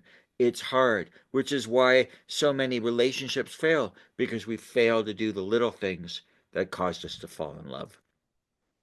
As an aside, I wrote a book called The People in Your Life Are a Gift, which is a series of true stories about my wife, who was born in East Africa to a Gujarati Indian family, in the family garage, and how they moved to Canada, and how we met, and how our daughter almost died when she was born, and how Tina, my wife, almost died when our second daughter was born, and the message being, the people in your life are a gift. But one of the stories that I tell in that book is about how we did the little things to stay connected to us. So here we are, going to celebrate 31 years of marriage in August this year, and I'm still in love with my wife, because it's the little things we've done over the years that make us connected. But that is a different keynote talk and a little workshop that maybe one day in the future I'll have an opportunity to share with you. Because it's not what we do, but what we repeatedly do that makes all the difference. It's consistency, not intensity, that leads to trust, and trust leads to treatment plan acceptance. It's about good leadership. Simon Sinek talks about what good leaders do. A good leader will ask their team how their day is and actually care about the answer. A good leader will say good morning to the members of the team at the beginning of the day and at the end of the day. I often will say to my team before I leave, thank you for your work today. It's a little thing, and it makes a difference. It's the innocuous things that I do over and over again that makes an employee say, I love my job, not I like my job. And I can say it with experience, because I have two women who have worked with me for over 30 years. I have another hygienist who's been with me for more than 20. I have another admin person with 15. I have lots of long-term employees who have dedicated their careers to working together as a team, because together we're making a difference with our patients. The average team member in a dental office works for less than 4 years in that office. And so if you have a team where the team members are less than 4 years with you and there's changeover, then we need to change what you're doing in your practice. And we'll talk a little bit about that. But getting back to our patients, when you think about going on a first date, what's the goal of a first date? The goal of a first date is to have a second date. That's the goal. And the goal of our first patient experience is to get them to schedule the next patient experience. Because you can't take your customer where you want to go until you first meet them where they are. And that's from Roy Williams, The Wizard of Ads. And The Wizard of Ads, he's got this free e-newsletter that he puts out every Monday called the Monday Morning Memo. You can access it, mondaymorningmemo.com. It's a free e-newsletter. You can get it every week. And in it, he has a picture and a whole bunch of stuff that's really relevant. And you click on the picture and it takes you into what he calls the rabbit hole. And it's an interesting customer experience marketing exploration, because he's a wizard of ads, and he's an amazing mind. It's free, so it's worth looking into. But we're going to talk a minute about the new patient experience, and Dr. Moore talked about it. I'm going to expand on it in a little different direction, make things a little bit simpler, a little bit easier for you to take to your team and implement. But the first question is, what's your new patient retention rate? And most of us don't know that. Most of us will measure how many new patients we've had last month, and we'll know that number. But what you don't know is how many patients have left the practice. And that's what you need to measure too. How many patients do you know that have left the practice? Of course, there's going to be people you don't know, but how many patients died? You'll know how many died. You'll know how many have asked to have their records transferred to another clinic. So you've got this number of how many people have moved away. Maybe they've moved to Canada, and you know they're not going to fly back to LA area to see you as their dentist. They're going to see them somewhere else. So people move away, people die, or people leave for other reasons. You should know how many people have left your practice, and then you've got a formula. The net new patients, which is the number of new patients minus the number of patients who have left your practice, is the net new number. And ultimately, you want that net number to be 90% of the number of what the new patients are. So you want 20 new patients, and you want hopefully only 2 patients that you're aware of that have left your practice. But you don't know how big that back door of your practice is unless you start measuring it. If you've got a practice that's been open 20 years and it's one dentist and one hygienist, 20 years later, your practice isn't growing, it's shrinking, and you've got a wide open back door. You need to find out what's going on. You need to measure it. If it's not being measured, it's not being done, because the tortoise really does win. Roger Levin and the Levin Group, been around for a long time. They did a 30-year study of the practices they coach, and they've coached thousands of practices in North America and around the world. And they found that the practice that is in the top 10% of their practices that they coach, they take an average of 7 years to get to that top 10% level. So don't try and find the magic bullet that's going to make your practice great in the next 3 months. Do the little things consistently so that your practice will get there. In my practice, we've implemented the system that we're discussing here, plus a little more details that we're not discussing here. But I've taken this practice from 600,000, one dentist, one hygienist, 600,000, and 6 years later, 3 dentists, 4 hygienists, we did over 3 million last year in 6 years. These things work. They're easy to implement. They don't cost a lot of money. It works. So how do you close that back door? And you close the back door 2 ways. One, the new patient experience, and it's about customer experience, not customer service. We don't want someone in a tuxedo with a towel over their arms serving you a drink when you first walked in. It's about the experience they have. It doesn't have to be fancy. You don't need to have a Rolex designed waiting room. It just make it great, make it clean, make it functional, and treat people properly. And the other way of closing the back door is by having a great team with you on a longer term basis. Now, of course, team people move away for various reasons as well. So, it's not always possible to have 30-year employees, but you want to keep people as long as possible. And if you can, help them grow as people as well. Now, there's lots of celebrities, especially in the LA area, and if you had a big name celebrity who called your office and said, Harrison Ford calls your office and said, I want to come in as a new patient, how would you treat Harrison Ford should he walk in your office? And many people will say, they'll bend over backwards. You do all kinds of crazy things for that person to make them feel special because you want them in your practice. Why don't you treat every new patient the way you would treat a big name celebrity if they became part of your practice? So that's what I'm going to talk about. We want to do the 10+1 moments of magic that, if you do these things, will transform your practice and cause your practice to grow steadily and stay growing throughout the rest of your career. So the moments of magic are contact points, places where patients will have that moment where it's an aha, it's a wow, it's an amazing thing. So it starts with the first impression, what others say about us. And so many people, the majority of people who come to us for the first time have come to us upon recommendation from another person. So what do our patients say about us? How do they talk about us? But then once they hear about us, they're going to go and check out our reviews.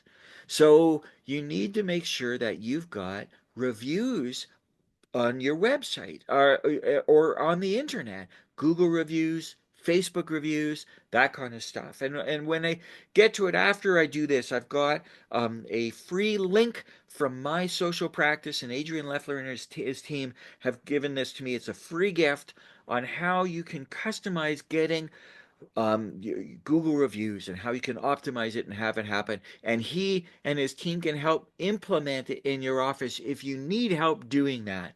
But the information that you're going to get is free. I'm going to give you the link to it shortly. But the first moment of magic is the first impression, what people say about you. Then the second moment of magic is the website and social media. They're going to continue to check you out. Once they've read the views, they, oh, a lot of people say a lot of nice things about it. Our practice just passed 600 five-star reviews in my practice. So lots of great reviews out there, and we're constantly sending people to it. In fact, I'll back up a little bit with regards to when a patient comes to the front desk and said, boy, today was great. The admin people at the front desk said, we're really happy to hear that. Could I send you a link for you to write a review? And when people are happy, they're happy to do a review right then and there. So, but you got to make it easy. So you send them a link, text or email, depending on what they prefer. I'm an email guy. My daughters are text people, so it depends on what they want. And make it easy. Then it clicks on it and away right to the view, and it happens quickly. But it has to happen from their phone, from their iPad, from their thing. Otherwise, the IP comes up as our office, and those reviews will be removed by Google, removed by Facebook. So it's got to come from them. So you got to send them the link, and they have to do the review on their own phones or computers or iPads or something like that. Second impression is your website. Now, I know dentists who spend thousands of dollars every month on SEO, search engine optimization, so that their website attends to the top. And it's a total waste of money. Search engine optimization has a point, but you don't need it as much as you need other things. You want to have a good basic website. Where you are, who you are, how to contact you, bios about you, pictures of your team as people. What do you do? What do you like? What hobbies do you have? What charities do you support? All of those kinds of things on your website, in your social media. But that's the second impression. The third impression is the first phone call. Oh, I'm going to back up a little bit again because I've got the time too. Website. The biggest impact you can have on your website. People, the number one thing they do isn't Dentist LA or Cosmetic Dentist LA. The area is too big. You know, they're going to say dentist near me. And then up comes the map, Google Map or Apple Map. And if you're close to where they're doing it, you're going to come up near the top based on location. So you want to make sure your practice is on Google Maps and on Apple Maps, and you can have your practice placed on Google Maps and Apple Maps for free. It doesn't cost you anything. And if you're geographically close to the person Googling it or saying dentist near me, your practice will come up in the top 10. I get lots of people who come to my practice from Google Maps and Apple Maps who live within a few blocks of my office. And just because they said dentist near me. And then they went to reviews and checked out my website and stuff like that. So that's a little bit of a free thing. And again, my social practice has a little free gift that you're going to get today that will help you with regards to the maps and how you have your practice placed on the maps. The third impression is the first phone call. And the question is, how does your team answer the phone? Now, taking a page out of some of the best customer service, customer oriented, customer experiences places in the world, the Ritz-Carlton, is they have instructed that when anyone answers the phone, they answer with, "Thank you for calling the Ritz-Carlton. My name is Joe. How can I help you today? And so now we have instructed my team to always answer the phone. Thank you for calling Wildwood Dental. This is Stacy. How can I help you today? So thank you. You're thanking the person for calling, because if they don't call us, we have no business. And if we have no business, I can't support the families who work for me, and I can't support my family. So I'm grateful, even if it's the delivery people, or if it's the cable people, or if it's somebody else. It doesn't matter. We're thanking for them calling us. And that simple word, thank you, is a way of opening it up. And then you open up the conversation, who they are and how did they hear about us, and make notes, what's the referral source, that kind of thing. The fourth impression is the new patient welcome phone call. I got this from Tom Orant, known as the 1,000 Gem Guy. This is where the day before a new patient is coming in. So tonight, today's Wednesday, tomorrow's Thursday, I would be given by my admin team a list of who the new patient is the next day, and their phone number, and the name of the person who referred them. And I phone that new patient the night before, and I just say, "Hi, John. This is Dr. Stanley. I just want to say welcome to the practice. I'm looking forward to meeting you. Is there anything I can do to make sure your visit tomorrow is great?" That's it. Welcome. I'm looking forward to meeting you. What can I do to make sure your visit is great? Most of the time, people are just in shock that you've called them, because nobody does this, or very few people do it. So they're shocked that you called them, and most of the time they say, "Nope, I'm looking forward to meeting you." Every so often, you'll get someone say, "Yeah, I've got this specific problem." Make notes so that when they come in the morning huddle, you say, "John's coming in today. He told me in the welcome phone call he's got this issue. Let's make sure we address it." It's the diamond rule. Find out what it is that people want, find a way to give it to them. And they'll be amazed that you remember, that you paid attention, and that away you go. Sometimes you weave into the conversation the name of the person who referred you, if it was someone you know. Connect that phone call, establish that relationship before they've even met you in person. The fifth impression is when they arrive at the office. Now, how many new patients would you have in a day? 2, 3, 4 in a day? And so your admin people will know, most likely, who's coming in, because our practice management software is great. Now we can get pictures of our people, and we can have on the calendar the picture of the person who's coming in. So you'll know if the person is already an existing patient or if they seem to be new to the practice. And so take a guess. Is it Betty that's coming in? And just say, "Hi, are you Betty?" And yes, I am. That's when you take a job for a page out of the Nordstrom page book. You get up out of the chair, walk around the desk, and you shake their hand and you say, "Welcome to our practice." Again, nobody does this. And then you say, "Please come with me." You don't say, "I'm going to take you on a tour of the office," because people who are nervous are going to say, "No, no, no, I don't, yeah." Just say, "Please come with me." And they will follow you. And you give them a quick little tour of the office. And you just say, "We're very proud of our office. We're proud of the dentistry that we do. This is the technology we use. We've got digital 3D X-ray pad machines. We've got intraoral cameras. We've got scanners. We've got this and that. These are the ops. This is the, wave at the team as they go by." And then you lead them. At some practices, like in mine, we've got a little consult room where a person can sit and fill out the forms. If English is not their first language and they need help, then you just find out that they need help and you help them with that.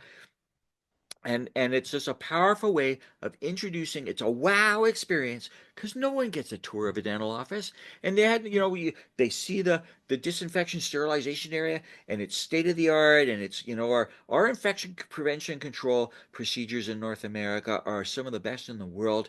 There is, I mean, we got through COVID, and there was no evidence of COVID transmission in a dental office anywhere in North America. the transmission happened on purpose if it happened, but it didn't happen because our disinfection sterilization procedures are so universal and so good that people are safe in our office, and we're proud of that, and we tell people that when they come, and it just gives them a level of comfort and feeling like they are safe and cared for. So that's the fifth impression. The sixth moment of magic, the sixth impression, is the golden 10. This is where you get to know the 8 to 10 things about that person in front of you and changing the relationship from a professional one to a personal one. And that changes everything, like we talked about. The seventh impression is when we do the co-diagnosis. And Dr. Moorhead talked a little bit about this. And what we do with every new patient, we use the iTero. We have a digital scan, so we've got these scans. It's free. There's no x-rays involved. We don't charge for the scans. It's just a camera, and it's a wow experience. People get to see their teeth in 3 dimensions. But the colors aren't always perfect, so I also take digital SLR photographs using the American Academy of Cosmetic Dentistry curriculum. They've got a set of what they call photographs from full face and close-up smiling, different angles and stuff like that. So if we want to have a conversation about aesthetic dentistry, we've got the images already there, and it helps with our communication with the dental labs and all that stuff. We do digital x-rays. When we do photographs, we also do, like I'm into sleep disordered breathing, and I also have a practice that we focus on TMJ, pain and dysfunction, usually from trauma. So I take posture photographs straight up and to the side with a grid behind them, and we do the airway photographs as well. So we have them stick their tongue out, look at the throat, so I can show them, talk about what Mallampati is and the tongue size and tonsils and all that kind of stuff. And we do that on all of our patients. And the digital X-rays come up on a screen that I have on a 42-inch TV in front of the patient on the wall in the operatory. So I go through what I see on the pictures, what I see in the photographs, and it takes me through my mental checklist. And when we look at the panoramic X-ray, I show them the condyles, I show them the airway, I show them their sinus, I show them their teeth and the bone support for the teeth and the kinds of restorations that are on them. And I show them what I'm seeing. And when we look for cavities, I told them what I look for. And if it's there, I show them, you see this? This is a cavity. You've got an infection in this tooth. If there's bone loss, I show them that. And they can see that. So it's a way for them to understand what's in their own mouth. Co-diagnosis. It's fabulous. It's powerful. And so when we get to treatment recommendations, they've seen their own mouth. There's nothing hidden. It's clear. It's open. The communication is powerful. And it doesn't take a long time. My assistant gets all the diagnostic stuff done, and I just come in and I walk through it all. It doesn't take long. The eighth impression, another thing that we don't do, is when the patient leaves, I write a handwritten card welcoming them to the practice. And I utilize some of the personal information I learned about them. Something about if they've got a trip that's coming up, it was great meeting you. I hope you have a great cruise next week, or whatever it is. Personalize it and send it to them. Handwritten card. And you can use a stock card, but be creative. Get something that's unique to your practice, your practice logo or something on that, but handwrite it and sign it from you. Make sure it's legible and put it in an envelope and send it. We get very little mail these days, and the mail we get is mostly junk, sometimes some magazines and bills. But people don't send letters any longer. We send emails. Even wedding invitations now are done via paperless post and stuff like that. So when someone gets an actual letter in the mail, they pay attention and they open it. So they're going to notice you sending them a handwritten note, and they're going to tell everybody. Some of my patients have posted it online. Look what my new dentist sent me. And we've gotten other new patients because of that. The next impression, the ninth moment of magic, is to also write a handwritten thank you note to the person who referred that person. Now, obviously, if it came from a website, Google Maps or whatever, you don't write Google to thank them. But if Betty referred Alice, then I'm going to write Betty and say thanks for the referral. Thank you for being a fan. The next impression is what we call post-care calls. Now, some have talked about calling every patient that gets a needle. And you know what? That's too many phone calls. So I will call a patient either that night or the next day if they've had a root canal, if they've had an extraction, if they've had a sedation, if they've had long appointments, like 2, 3, 4 hour long appointments. Then I'll call them, say, how are you doing? How's everything going? And again, they are totally floored and surprised with the level of care that you're showing them. And between the new patient care calls and the post care calls, the new patient welcome calls and the post care calls, I don't spend more than 10 to 12 minutes a day making those calls. It's only 4, 5, 6 calls, each one of them lasting maybe a minute. It doesn't take long and transforms the practice on a long-term basis. Writing the handwritten notes doesn't take long. It transforms the practice. And that's the 10 moments of magic. And then there's the +1. And the +1 is celebrating our fans. And this is where we want to, I'll tell a story since I like to tell stories. There's a popular band called the Bare Naked Ladies. They're a Toronto-based band, bunch of guys in the band. I don't remember why they called themselves Bare Naked Ladies, but they had some big hits. If I won $1 million, that kind of thing, and others. And the first couple of albums did really well, and they started to tour, and they did a North American tour. And the band manager noted that some places they were really popular and their records sold more when they performed there, and other cities they went to and they didn't even break even with the concert and people weren't buying their albums and stuff like that. So they decided the following year that they're only going to go to where their fans are. And so they repeatedly went back and performed concerts where people were already their fans. And they sold more records and they made more money. And that's what they did. And that's what I recommend you do. Who are the fans in your practice? Who are referring other people to you? Find out who they are. Measure that. Make a note. Have your admin team make a note of that. And then find out what it is that they do. What charities do they support? What arts organizations are they part of? And then support those charities. Show up at their art events if they're a musician or something along that line. Find a way to show them that you care so much about them that you're supporting what is matters to them outside of dentistry. Celebrate the fans who are your fans, and they will be even bigger fans and refer more people to you, and that will snowball, and away you go. So those 10 plus 1 moments of magic, you do all those things, and what have you spent money on? You've spent no money on getting your practice on Google Maps and Apple Maps. You've got a basic website that you don't need to spend $20,000 on, and you don't need to spend thousands of dollars on SEO.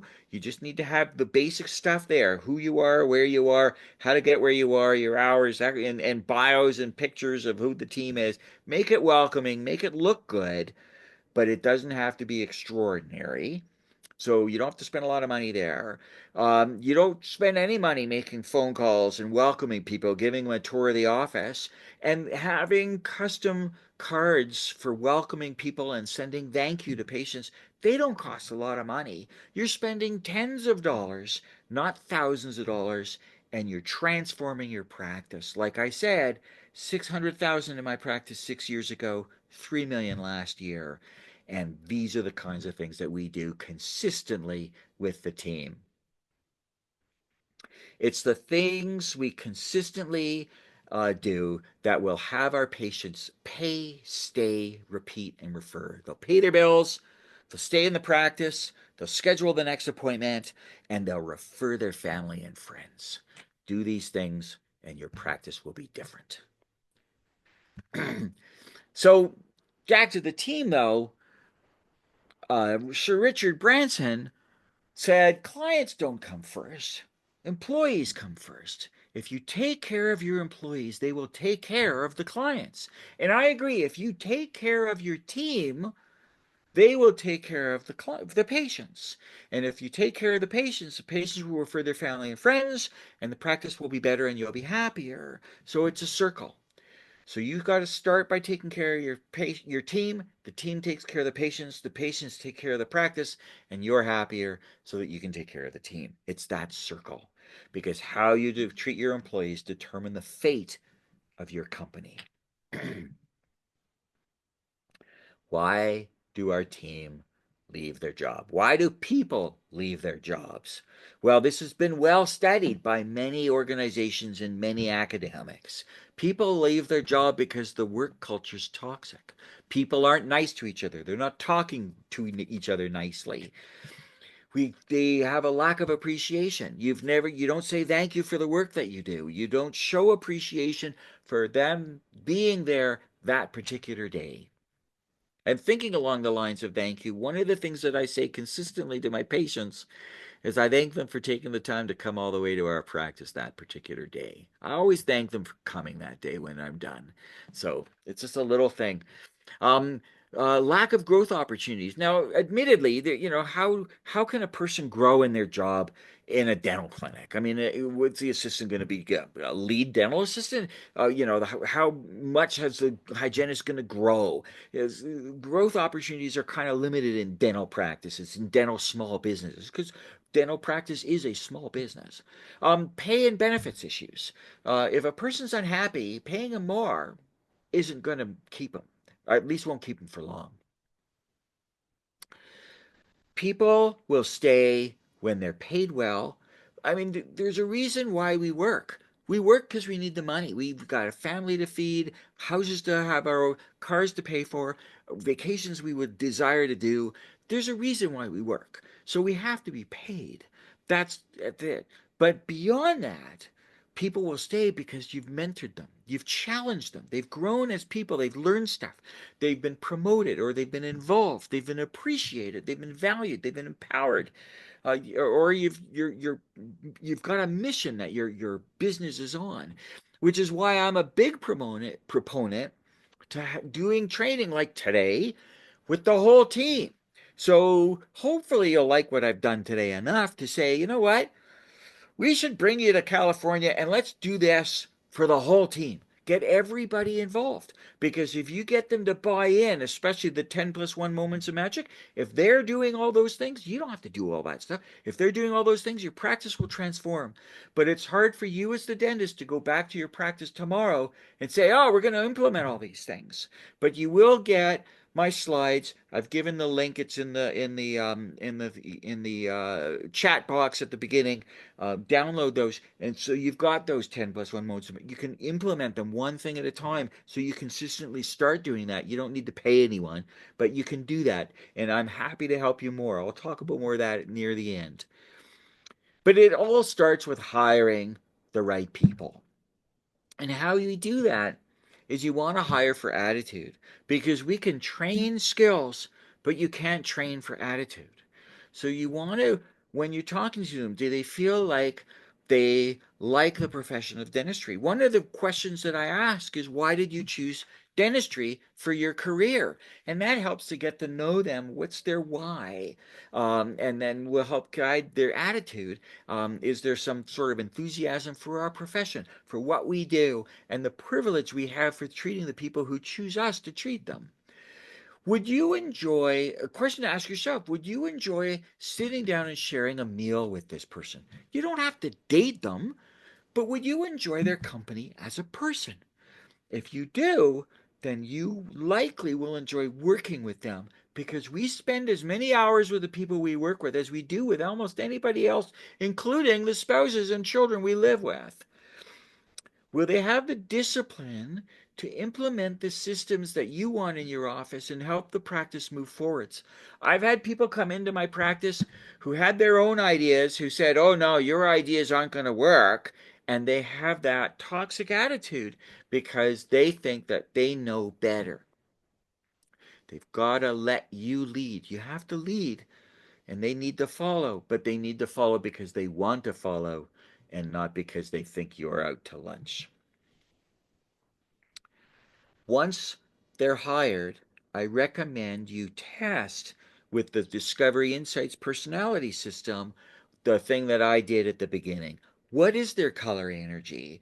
And then you do the training with the team about what all the different color energies are, because the better you understand yourself, the better you're going to know how to interact with the other color energies of our patients so that we can optimize how we do things. Like if you're very green, introverted, people oriented person, and you're trying to deal with someone who's red, abrupt, and stuff like that, by understanding yourself, you'll know how you can deal with them without letting them intimidate you with that green type personality. By knowing who in our practice are the yellows, the people who don't stop talking, how do we as a team redirect them so that we can keep them on task and doing the work we need them to do in our office? So knowing the team, knowing each other's color energies and color personalities, we can work better as a team and optimize that so we can be better with our patients and focus in on making things great based on their own color energies. But what if we have teams who are just not getting along? And taking a page from Tony Robbins, I've got the system I call agreements. And it's very simple, and it's powerfully simple, and it's simply powerful. We have an agreement, my team and I, that if Betty has a problem with Sue, she doesn't tell Lynn, oh, Sue, I can't stand what she's done today. So that's the first agreement. If Betty cannot, if one person can't, person A can't complain about person B to person C. So that's the first thing. And then the second part of the agreement is if person C hears a complaint from person A, they have to tell person A, I'm sorry this is going on. You need to talk to person B. So what it does is it forces us to communicate with the person we're not getting along with. And it's hard to do, but all conflicts get resolved by communicating with the person.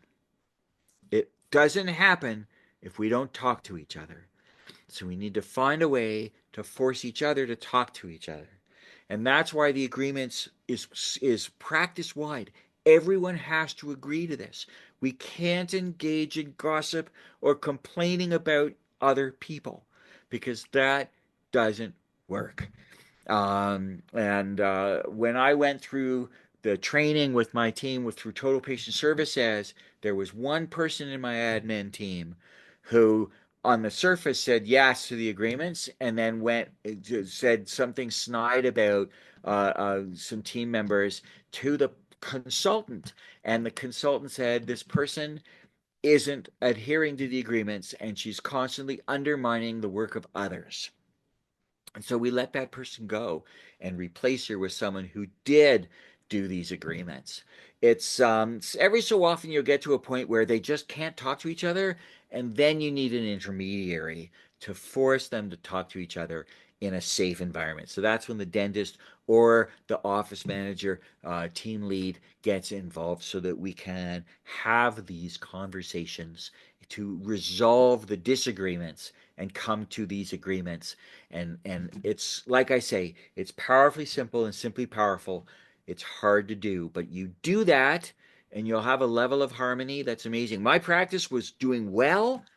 As soon as we implemented that, the patients commented that our office was just that another level calmer.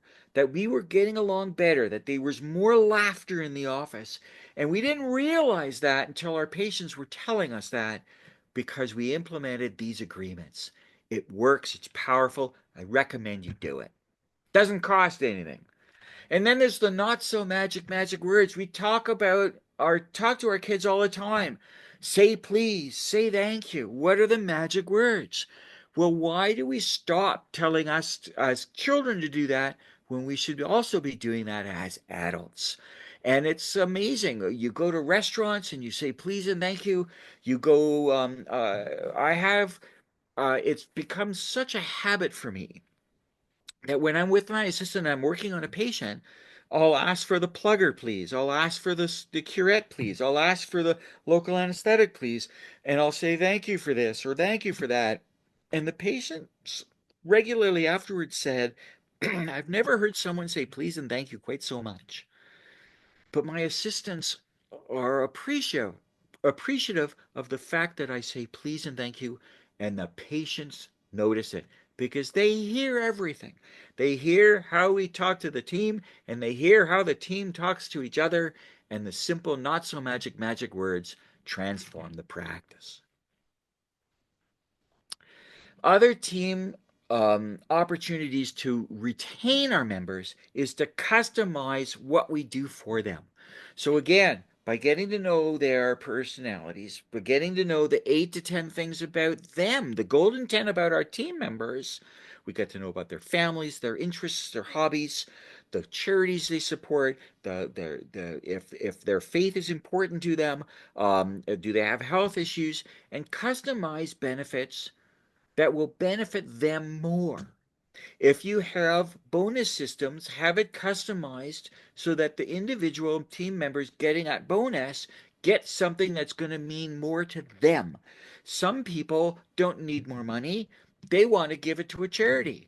Find out what charities it is and give to the charity. On their behalf, they'll get the charitable tax receipt and away they go. Um, Social events. We regularly do social events with the team. We'll get together after work one day and we'll go to a restaurant for appies and drinks and stuff like that. We do. I try every opportunity for continuing education to bring the whole team, even the admin team, for both clinical and non-clinical stuff. It's amazing when my admin team, the people at the front desk, when they know what root canals really are, when they know how we diagnose and treat sleep apnea, when they understand it, when the patients come to the front desk and talk about it, then they can engage them and reinforce the knowledge we've tried to import to the patient about what we're recommending.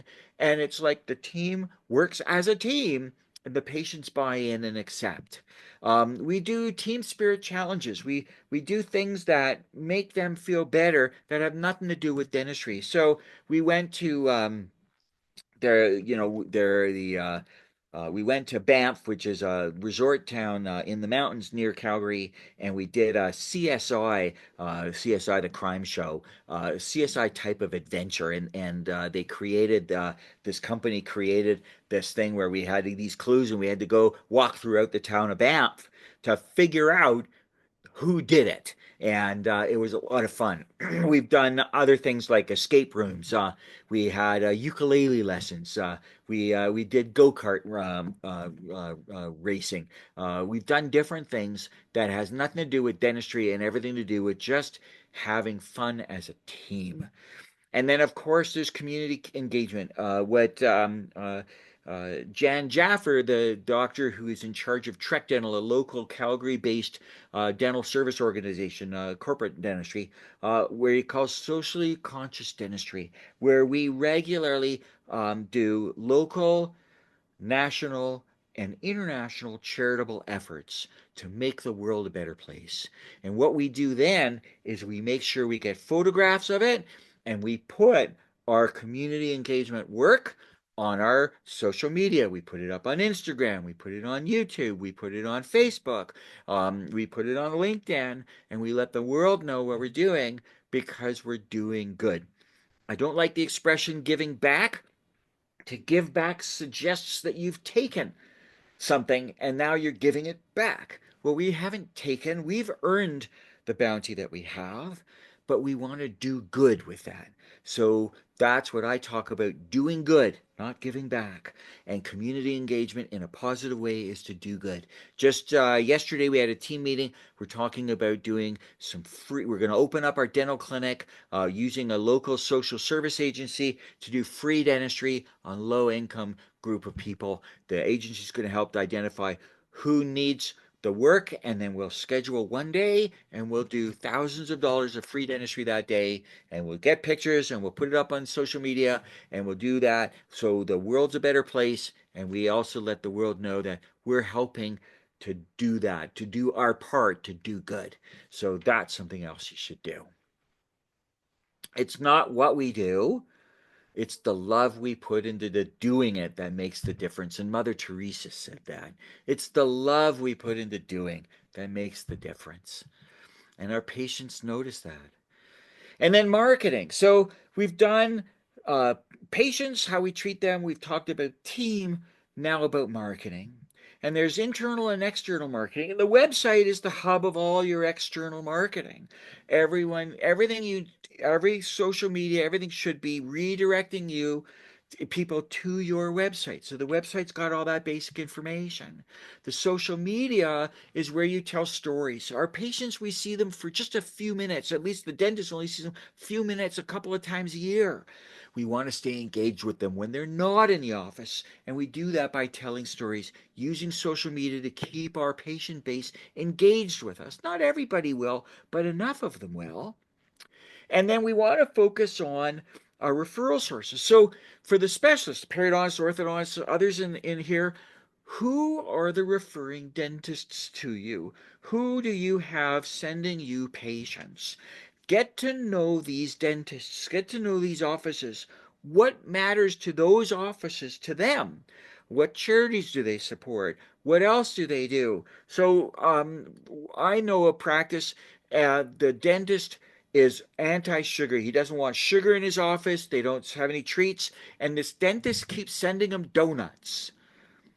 Well, the dentist throws it out because the orthodontist sends them donuts. They don't want donuts. The orthodontist never taken time to get to know that practice. I know that's an extreme example, but find out about the people who refer to you, find out what it is they like, and customize the gifts you give as a thank you for referring.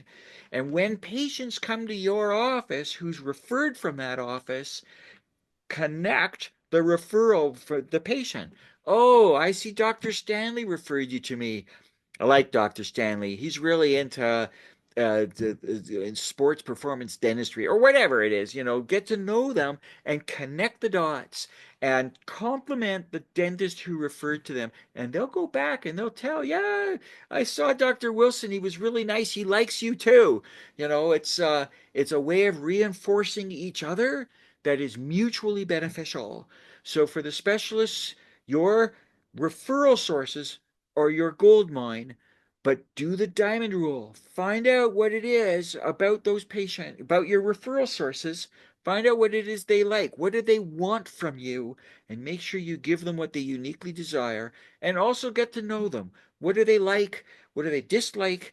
And customize the things you do to say thank you to that team for referring the patients to them. And that will help you. And then from a standpoint of social media, the stories you tell, you want to mix it up because different color energy personalities are going to be looking for different things. So the red patients of yours, they're going to look at what you do from a leadership standpoint. How are you leading your team? What kinds of things are you doing for them? The yellows are about what books are you reading, or what movies did you go to see? What music do you listen to? One of the most popular things on my Facebook page is what TV shows have I reviewed, and what movies have I gone to, and where did I take my wife on a date? I get more responses to where I've taken my wife on a date, what restaurant we went to, or what movie went to see, than almost anything else I do.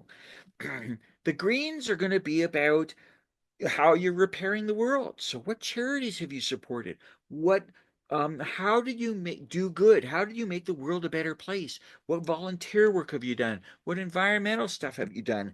That's what they're going to be interested in. And the blue is going to be looking at how all of this is organized. So they're less about the specifics about what you're doing and more about all the other stuff. So mix up your stories, some of it personal, some of it technical. It can't be just about dentistry. You're a dental office. You should have healthcare stuff in there, but maybe 1/4 of it should be healthcare and 3/4 should be all the other stuff. And that's what the patients want to be engaged with. So here's the free stuff. My social practice has been an organization that I've been working with for nearly 14 years. And they have really helped. I have a monthly subscription I do with them. I'm not spending thousands of dollars. And they have helped transform what I do social media wise, website, all the other stuff. And I am hardly scratching the surface of what they're capable of doing. They're a bright bunch of people, and I recommend you reach out to Adrian Leffler and his team at My Social Practice. And one of the things in this QR code, you can find out how does your practice rank on Google Maps? How can you get your stuff on Google Maps and stuff like that? It's free. The other thing, the next QR code is we talked about reviews. We want patients to be doing reviews. How do we do that automatically? Well, My Social Practice has got a way of helping you figure that out for free. So use this QR code. And if you miss that, it's in the thing that the PDF of my slides that you've gotten. And at the end, I'm going to also give you ways to contact me. So if you forget anything, you can reach out to me directly. I'll give you my phone number and my email address, my website. It's all in the end. And then we need to be careful, because if we do anything that has a picture of our patients in it, we need to be HIPAA compliant. So we need consent forms. Here's a free download to a simple consent form that will allow you to use your patients in your marketing for your practice. Because if you're doing good and supporting a patient, you want them to be in it too. But we also need to watch being HIPAA compliant and doing the things you need to do. And then there's trending social media ideas. Things are always changing. TikTok, this and that, AI, trending ideas. Things are changing regularly. So My Social Practice is on top of it, and they can share that with you. Here's a form that you can fill out, and they'll share that with you. And then, of course, there's the VIPs, the very important patients in our practice, and we want to celebrate our fans. We can do that, and they've put together a program with graphics, with printed materials that help you identify your VIPs and how you promote that, and you can get that with this QR code. My Social Practice has been very generous in offering all of these things. I love working with them. They're a great bunch of people. So we'll summarize. I've got another story, and then we'll open up for questions before we finish up. We've talked about a lot of things today in the last 2.5 hours. And we've talked about success being ultimately about having what you want. That our responses as adults are shaped by our experiences as children and teenagers. We've learned that it's not what you say, but how you say it that matters. That people don't care what you know until they know that you care. People know we're smart. We don't have to tell them about it. People don't buy what you sell. They buy who you are as a person, as a professional, as a team. You need to know what to say, and don't just say what you know. Like I said, they know we're smart, but we need to know what to say and how to say it. You need to know who you're talking to by understanding their base personality color and customize your conversation to enhance that relationship. Different color energies, we approach them differently, and we get better outcomes when we do that. That you need to know yourself and have goals. Know what color energy you have. Know how you lead so you can be better with that, and emphasize your strengths. It's not about making the weak link stronger. It's about making the strong link even stronger. Go with your strength, but have goals. If you are a 10, be a 10. Be the best example of yourself each and every day. Be the best you can be. We're not perfect. We're human. You know, we'll lose our house. We have moments in time which are terrible, but be the best example of yourself that you can be each and every day. Make that effort to be a 10. It's not the golden rule, but the diamond rule. Provide for your patients what they uniquely desire. It's the golden 10. The more you know about your patient, the more they think you know about what you're doing. 8 to 10 things about your patient makes the difference. You never get a second chance to make a first impression. Talk to your team and have your team talk to each other with kindness. The walls have ears. People will forget what you said, but they will never forget how you made them feel. People trust people they like. It's consistency versus intensity. It's a marathon, it's not a sprint. The tortoise wins the game. It really does. Roger Levin said the top 10% get there in an average of 7 years before they reach that top 10%. So take your time and make each moment great. Do one thing at a time, make it great. It's about customer experiences, not customer service. So you don't have to have the best coffee in town. You don't have to have hardwood mahogany floors and cabinetry. You just need to have a clean, bright, welcoming place with people who care. It's the 10 plus 1 moments of magic. You do those 11 things, and your practice becomes a long-term sustainable growth machine with happy paying patients who pay, stay, repeat, and refer, and a team that stays with you a long time. It's the little things that enhance our relationships with the team and our patients. Use the magic words, thank you, please, stuff like that. Show appreciation. Ensure our marketing reaches all 4 types of our patients, all 4 color energies, because the degree of our success depends on the quality of our relationships. And building relationships allows us to move from playing the role of advocate to being the role of the provider. And that's when we make our money. But we can't be the provider unless we're the advocate first. And building relationships take away the need for sales. People trust you if they've developed that relationship with you. You don't have to sell what you recommend. They want it, and they'll find a way to want it. So one last story before I conclude and we do our questions. I've been grateful to be a dentist, and I've done fairly well. And one of the things that my wife has and I have done with our daughters is we don't take vacations without our girls. We take them everywhere we go.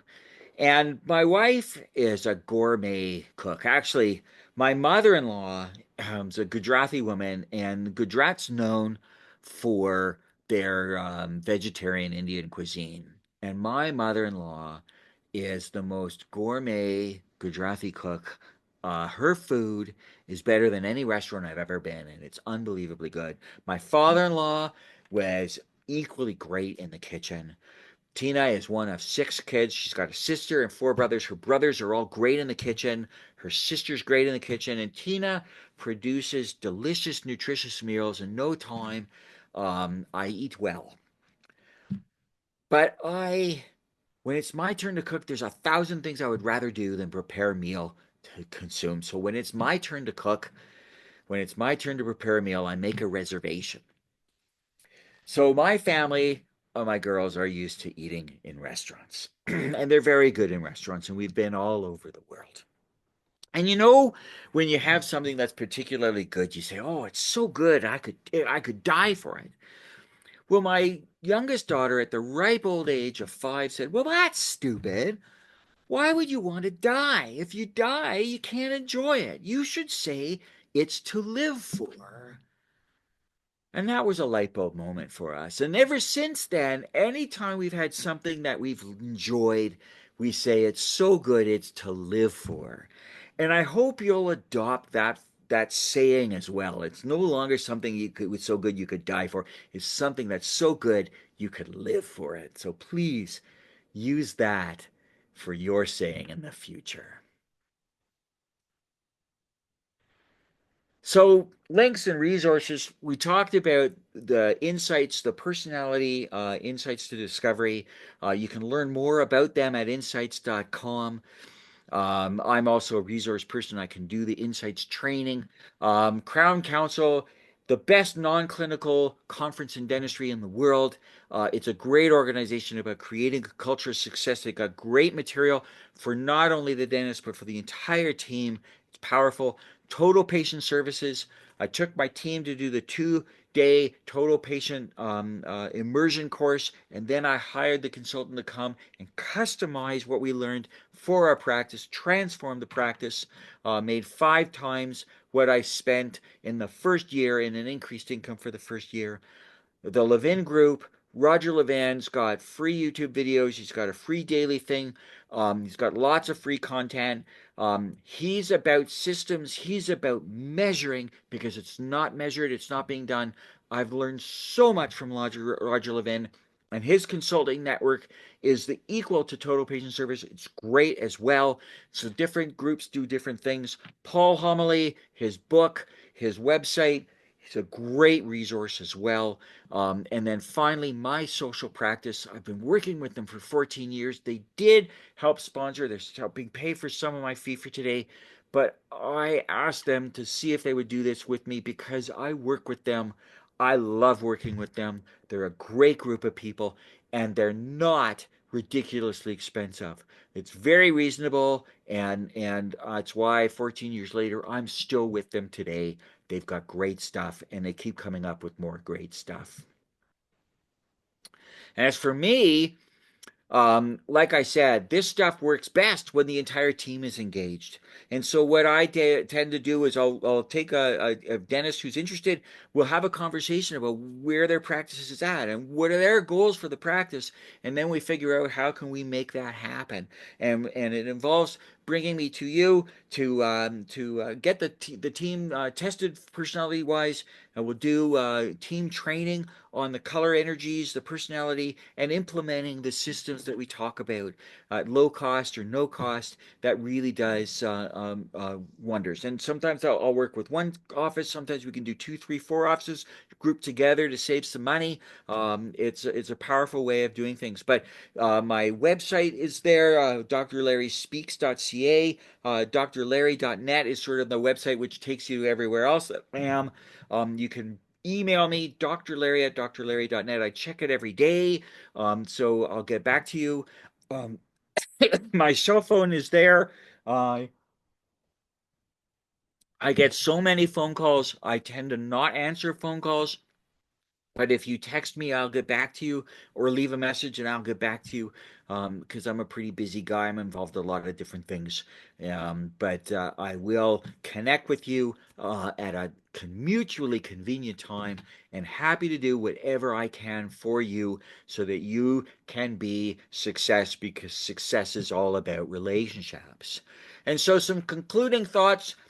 Calamities like the fires recently, it's a reset button for our patients, for our business, and how people have their attitudes towards us. It's not about selling more dentistry. It's about being the advocate for our patients and our team first, and then they will allow us to provide the dentistry, to be the provider where we earn our income so we can support ourselves and our teams and our families. We need to fit the dentistry to the patient's desires as opposed to what we desire for them. We need to focus on your why. What's your why? What's your team's why? Why did you go into dentistry? Reinvent yourself, reinvigorate your team, reset your practice to boldly go where you've never gone before. There's my Star Trek stuff. Orem Ceramic, Orem Group of Companies is a dental lab that I work with here in Canada. They came up with Stronger on the Other Side whenever bad things happen. You want to ask yourself, WTF, what's the future? Not what's the F bomb. Lieutenant Colonel Waldo Waldman wrote a book, Never Fly Solo. It's a great book, worth buying, and he talks about being MIH, making it happen, not missing an action. So you want to be there, make it happen, be there for your team, be there for your patients. You want to enhance your BLT, your believability, likability, and trust. And what I got from Bill Nye the Science Guy, find your PB&J, your passion, beauty, and joy in your work, in your day, and in your life. Because the secret to success is that it's not a secret. And success is all about relationships. I'll take questions in just a moment, but I've got one more thing. If you could scan this and give me some feedback. Was this of value to you? How did I help you? And if there's anything else I can do for you in the San Fernando Valley Dental Society, it's been such an honor and a pleasure to have this opportunity to share what I do with you. And I'm grateful for the time you've allowed me to talk at you all this time. And may we have an opportunity to do this in person at some point in time in the future. I'm going to stop sharing here now so that we can open it up and I can answer questions. And I just thank you again. What a great presentation. I know, Dr. Taylor, you probably have a question. Go ahead. Yeah, I've got a few, and I'm sort of semi-retired right now. But years ago, I had two staff members who just did not get along. Mm. Big age difference. Their beliefs were completely different. Cultures are different, and neither one was ready to budge. And Right. it ended up, one of them ended up leaving. That happens. Unfortunately, Yeah. that's reality. We are humans and we don't get along with everybody. And sometimes there are differences, which is an impasse we can't get past. And it happens, and sometimes you just have to admit that, and you make the changes necessary until you find the team of people who do gel, who do communicate with each other, and it happens. And I'm sorry that happened to you, and it's Mhm. remarkably common. Yeah. I have a quick question about accountability with in your system in your office. How do you make sure that each employee or each of your team is accountable, you know, for So whatever position they have in? right. So that's the systems, the business systems you need to implement. I sort of talked about on the surface about what we're talking about, but when you get to implementation, you want to start with the simple, the basics. But as time goes on, you need to formalize that, and that's where Dr. Moore talks about the checklists, and you want to create a way that you're measuring what you're doing so that you can continue to consistently do it. And so there you need to implement the business systems, and I'm good at starting people down that journey, but then I pass it on to groups like Total Patient Services or the Levin Group or that kind of thing. Bill Blatchford, there are great groups that can then implement these systems and take you to that next level. So, so do you do the disc profile test, or do Yes. you hire you do it yourself?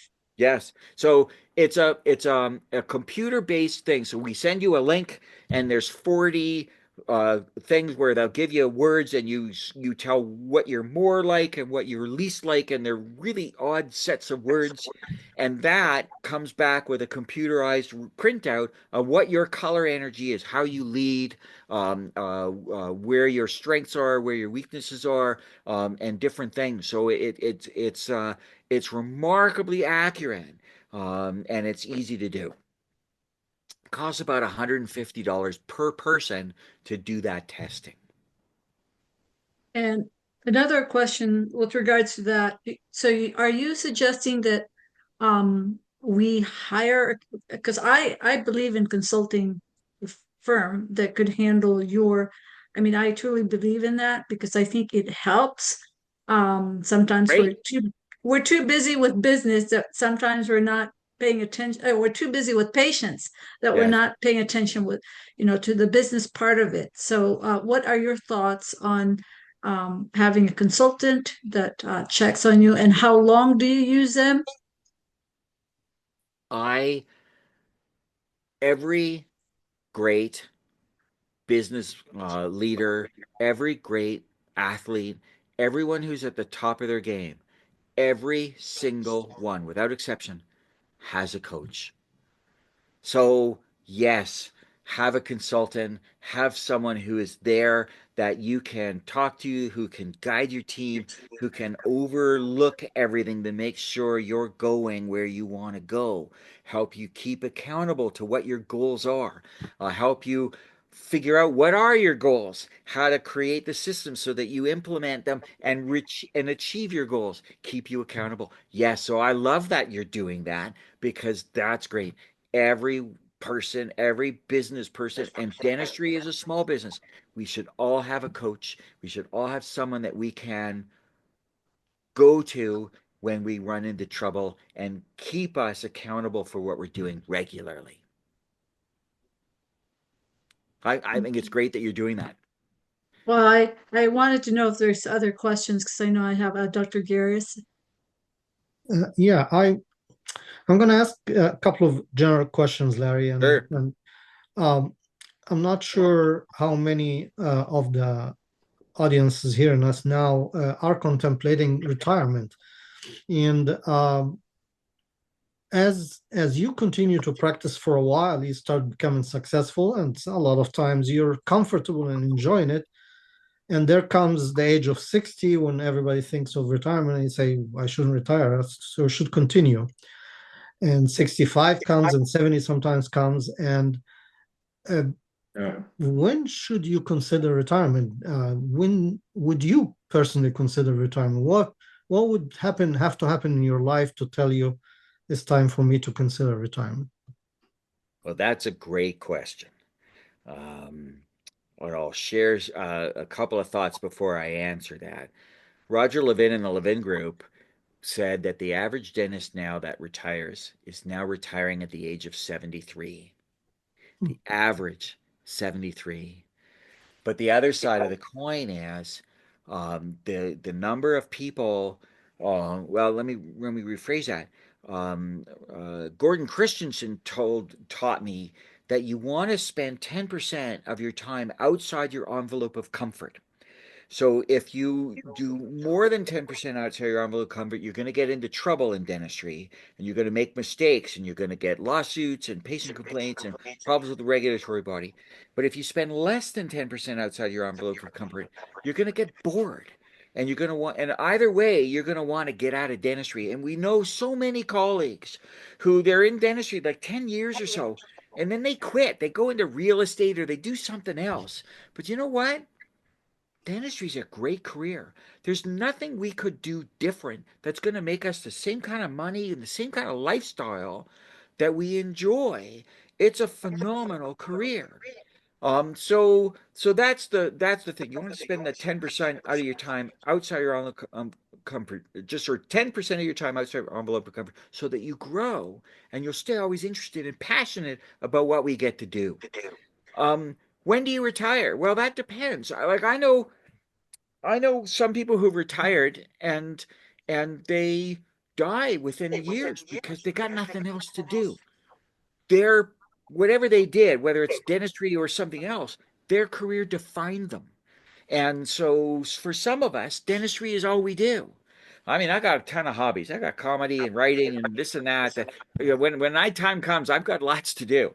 So that's not going to be a problem. I mean, I'm a producer of a graphic novel project, and we go around to comic expos and sell books.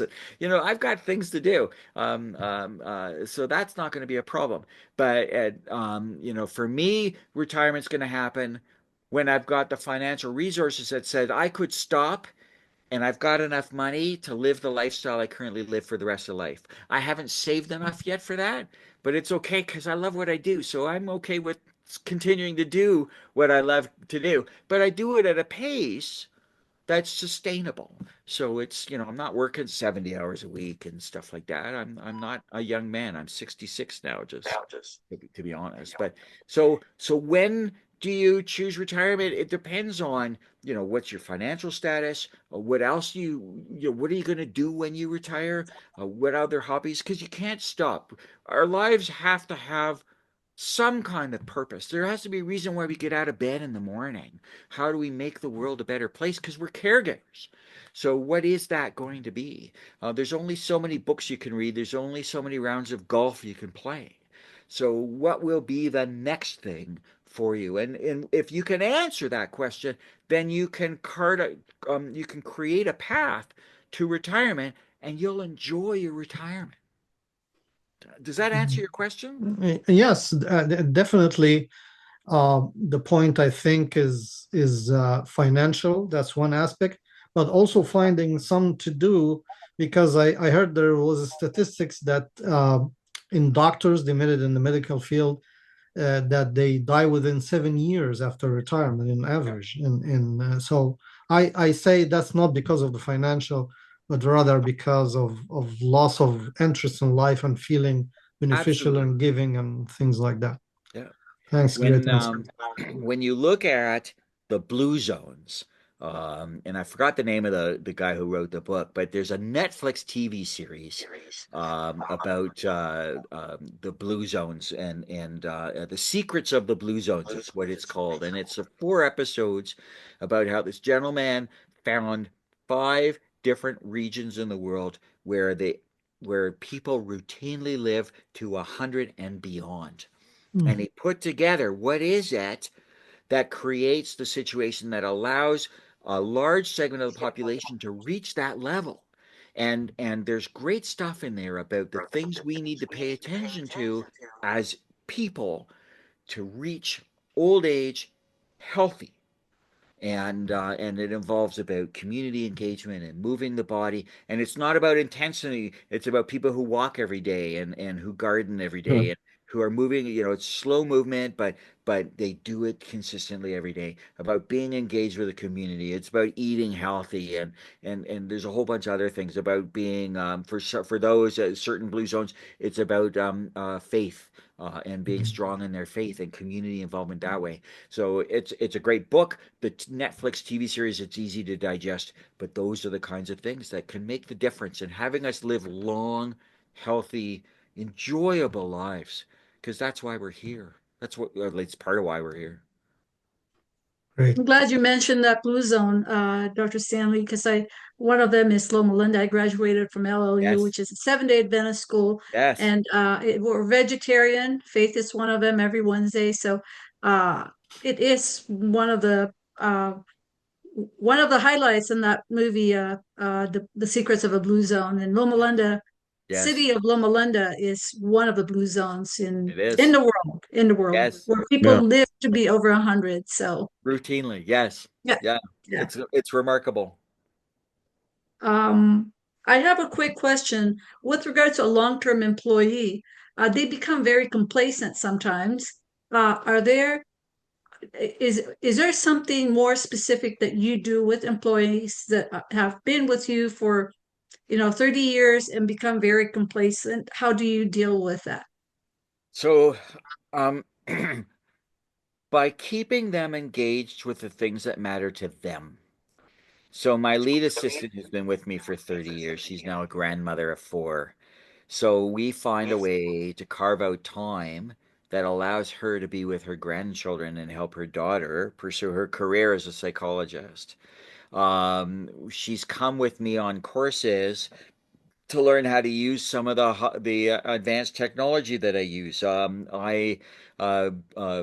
Moorhead is Pankey Dawson trained dentist. I've had Pankey Dawson training, but I'm primarily now a neuromuscular guy, and I use the diagnostic equipment that Myotronics out of Seattle use, and it's a computer-based system where we objectively measure EMGs and 3D jaw tracking. Well, I brought my assistant with me to learn how to do that, so she now does some of that testing, and then I come in and interpret it and refine things. But I'm finding a way to allow her to stay outside 10% of her time outside her envelope of comfort. So she's growing. She's growing professionally. We're allowing her to grow personally. We're paying attention to the things that matter most to her. Same with my hygienist. She started to have back problems, and we got her out of hand instrumentation and got her into piezo micro ultrasonics for treatment, and now we do GBT guided biofilm therapy, and it's easier on her body. She's now in her early 60s. She's still working full time, and she's happy because her knowledge is growing, and now she has a chance that we give her the time off to teach and get paid to teach other hygienists how to do this new technology. So it's about finding a way to have people grow, give them responsibilities, finding out what's important to them so they don't become complacent. Great advice. Great advice. Dr. Taylor? Yeah, I have a few friends that are not quite semi-retired, but instead of trying to boost their practice to get the maximum amount when they sell, what they did is they cut their schedule back to maybe 3.5 days a week. And they're working maybe 5 extra years, 5 years more than they normally would have. And it seems like it keeps them busy enough, it keeps them happy, they're getting the bills paid. And I think a lot of the reasoning is I don't care what I get from my practice. I'm working 5 years longer than I would have, and that money I would not have earned, and I'm happy. Great.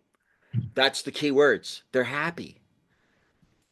So they're made their extra money that way instead of selling and stopping earlier. Um, I sold my solo practice a few years ago because I was working too many hours and I needed to cut back. But the value of the practice was at a point where I could sell it then. There were other issues that I didn't get the price I should have gotten, which is a whole different story.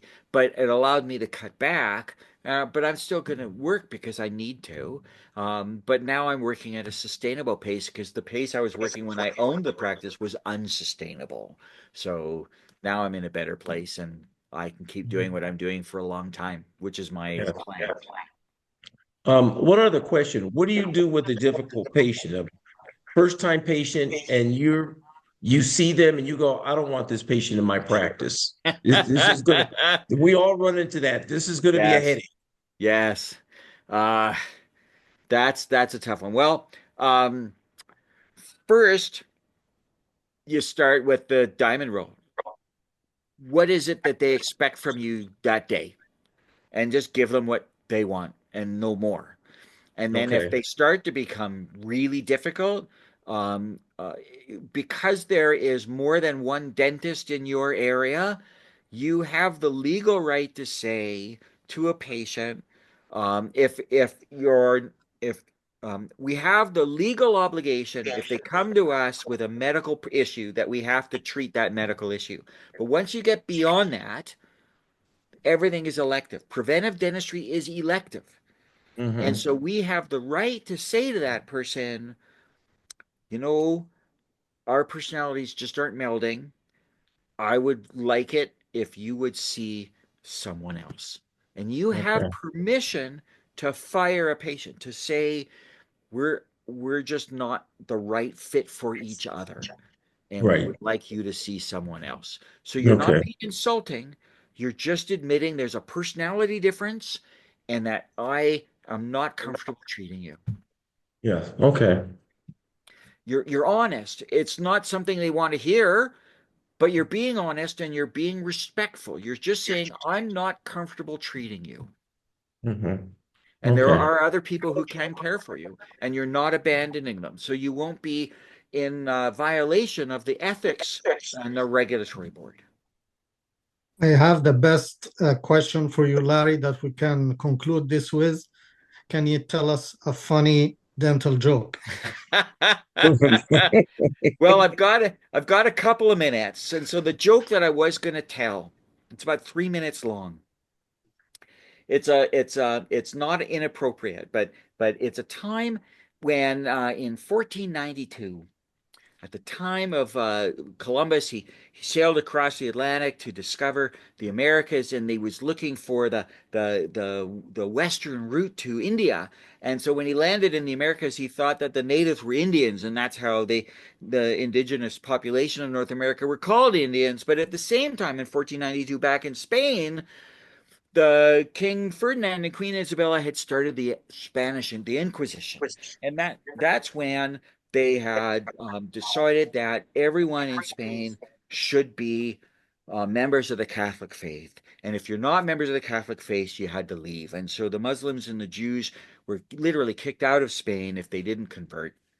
And the Jews were many of them went up to Europe into northeast Europe, Poland and Russia and Germany, and others went along the Mediterranean. And so here in Rome, the cardinals go to the Pope and they say, we hear about what's going on in Spain. Maybe we should eject the Jews from Rome as well. And the Pope's kind of uncomfortable with this, so he calls the chief rabbi over and says to the rabbi, says, you know what's happening in Spain? And the rabbi says, we're very concerned about our cousins and our families, and we're doing our best to help them transition through to other places. And the Pope says, we're thinking that maybe you should leave here as well. And the rabbi says to the Pope, I can see you're uncomfortable with this idea, so I have a proposal. I said, let's have a debate. You pick the subject, I'll pick the format. If you win, we'll leave, and if I win, we get to stay. And the Pope says, that's reasonable. So I pick the subject of the book of Genesis. And the rabbi says, I know that book. And the rabbi says, we're going to do this debate in mime. The Pope says, in mime? What? So he agreed to it, and they have 3 days to prepare, and now they're in the Great Hall at St. Peter's Cathedral, and the cardinals are around them, and the Jews in the gallery watching all this great debate. And the Pope starts, and the rabbi goes, and the Pope goes, and the rabbi goes, and then the Pope lifts up a glass of wine and a loaf of bread. The rabbi thinks for a moment, reaches into his pocket, pulls out an apple. And the Pope stands up, says, you win, you can stay, you're brilliant, I can't beat you. And goes off, he locks himself into his quarters. And the Jews pick up the rabbi, and off they go in the ghetto, and they're cheering, and they get to stay. They don't have to leave. And 3 days later, the Pope finally emerges from his chambers. The cardinals say, what happened? The Pope says, the rabbi, he was brilliant. I started with saying, God is on heaven and earth. And the rabbi said, he's here with us all the time. And then I held up the symbol of the Father, the Son, and the Holy Ghost. And the rabbi said, it's all one and the same God. And then I held up the blood and the body of Christ. And what does he do? He pulls out the apple, the symbol of original sin. How can I compete with that? Meanwhile, back in the ghetto, everyone's cheering, and finally they said, Rabbi, what happened? Rabbi says, I don't know. Says, the Pope says, you Jews, you got to go.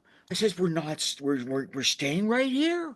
And then the Pope said, you got 3 days to leave. He says, no, I'm not leaving even after 1 day. And then he did the strangest thing. He showed me his lunch. So I showed him mine. And so the theme is, it's not what you say, but how you say it that matters. Yeah. So that's my joke, and then I guess that's a good way to end our time together. Thank you so much. That was a good one. That was a good one. Thank you. Thank you. Yes. That was a wonderful way to end. Dr. Taylor, we are ending. Okay, so our meeting is over. 7 continuing ed classes. Remember upcoming classes, SFVDS.org. That's all I have to say. All right. And most of them are limited seating. So tomorrow, make sure to sign up. Have a great evening. Thank you once again, Dr. Stanley, Dr. Taylor, and Dr. Garris. We have one question on queue. Love the joke. All right. Okay. Great. Thank Great. you. Thanks. Okay. And Good Thank evening, you very much. have a everybody. good evening, everyone. Good night. That's you as Bye. well. Thank you again for the opportunity. Thank Bye. you. Bye-bye.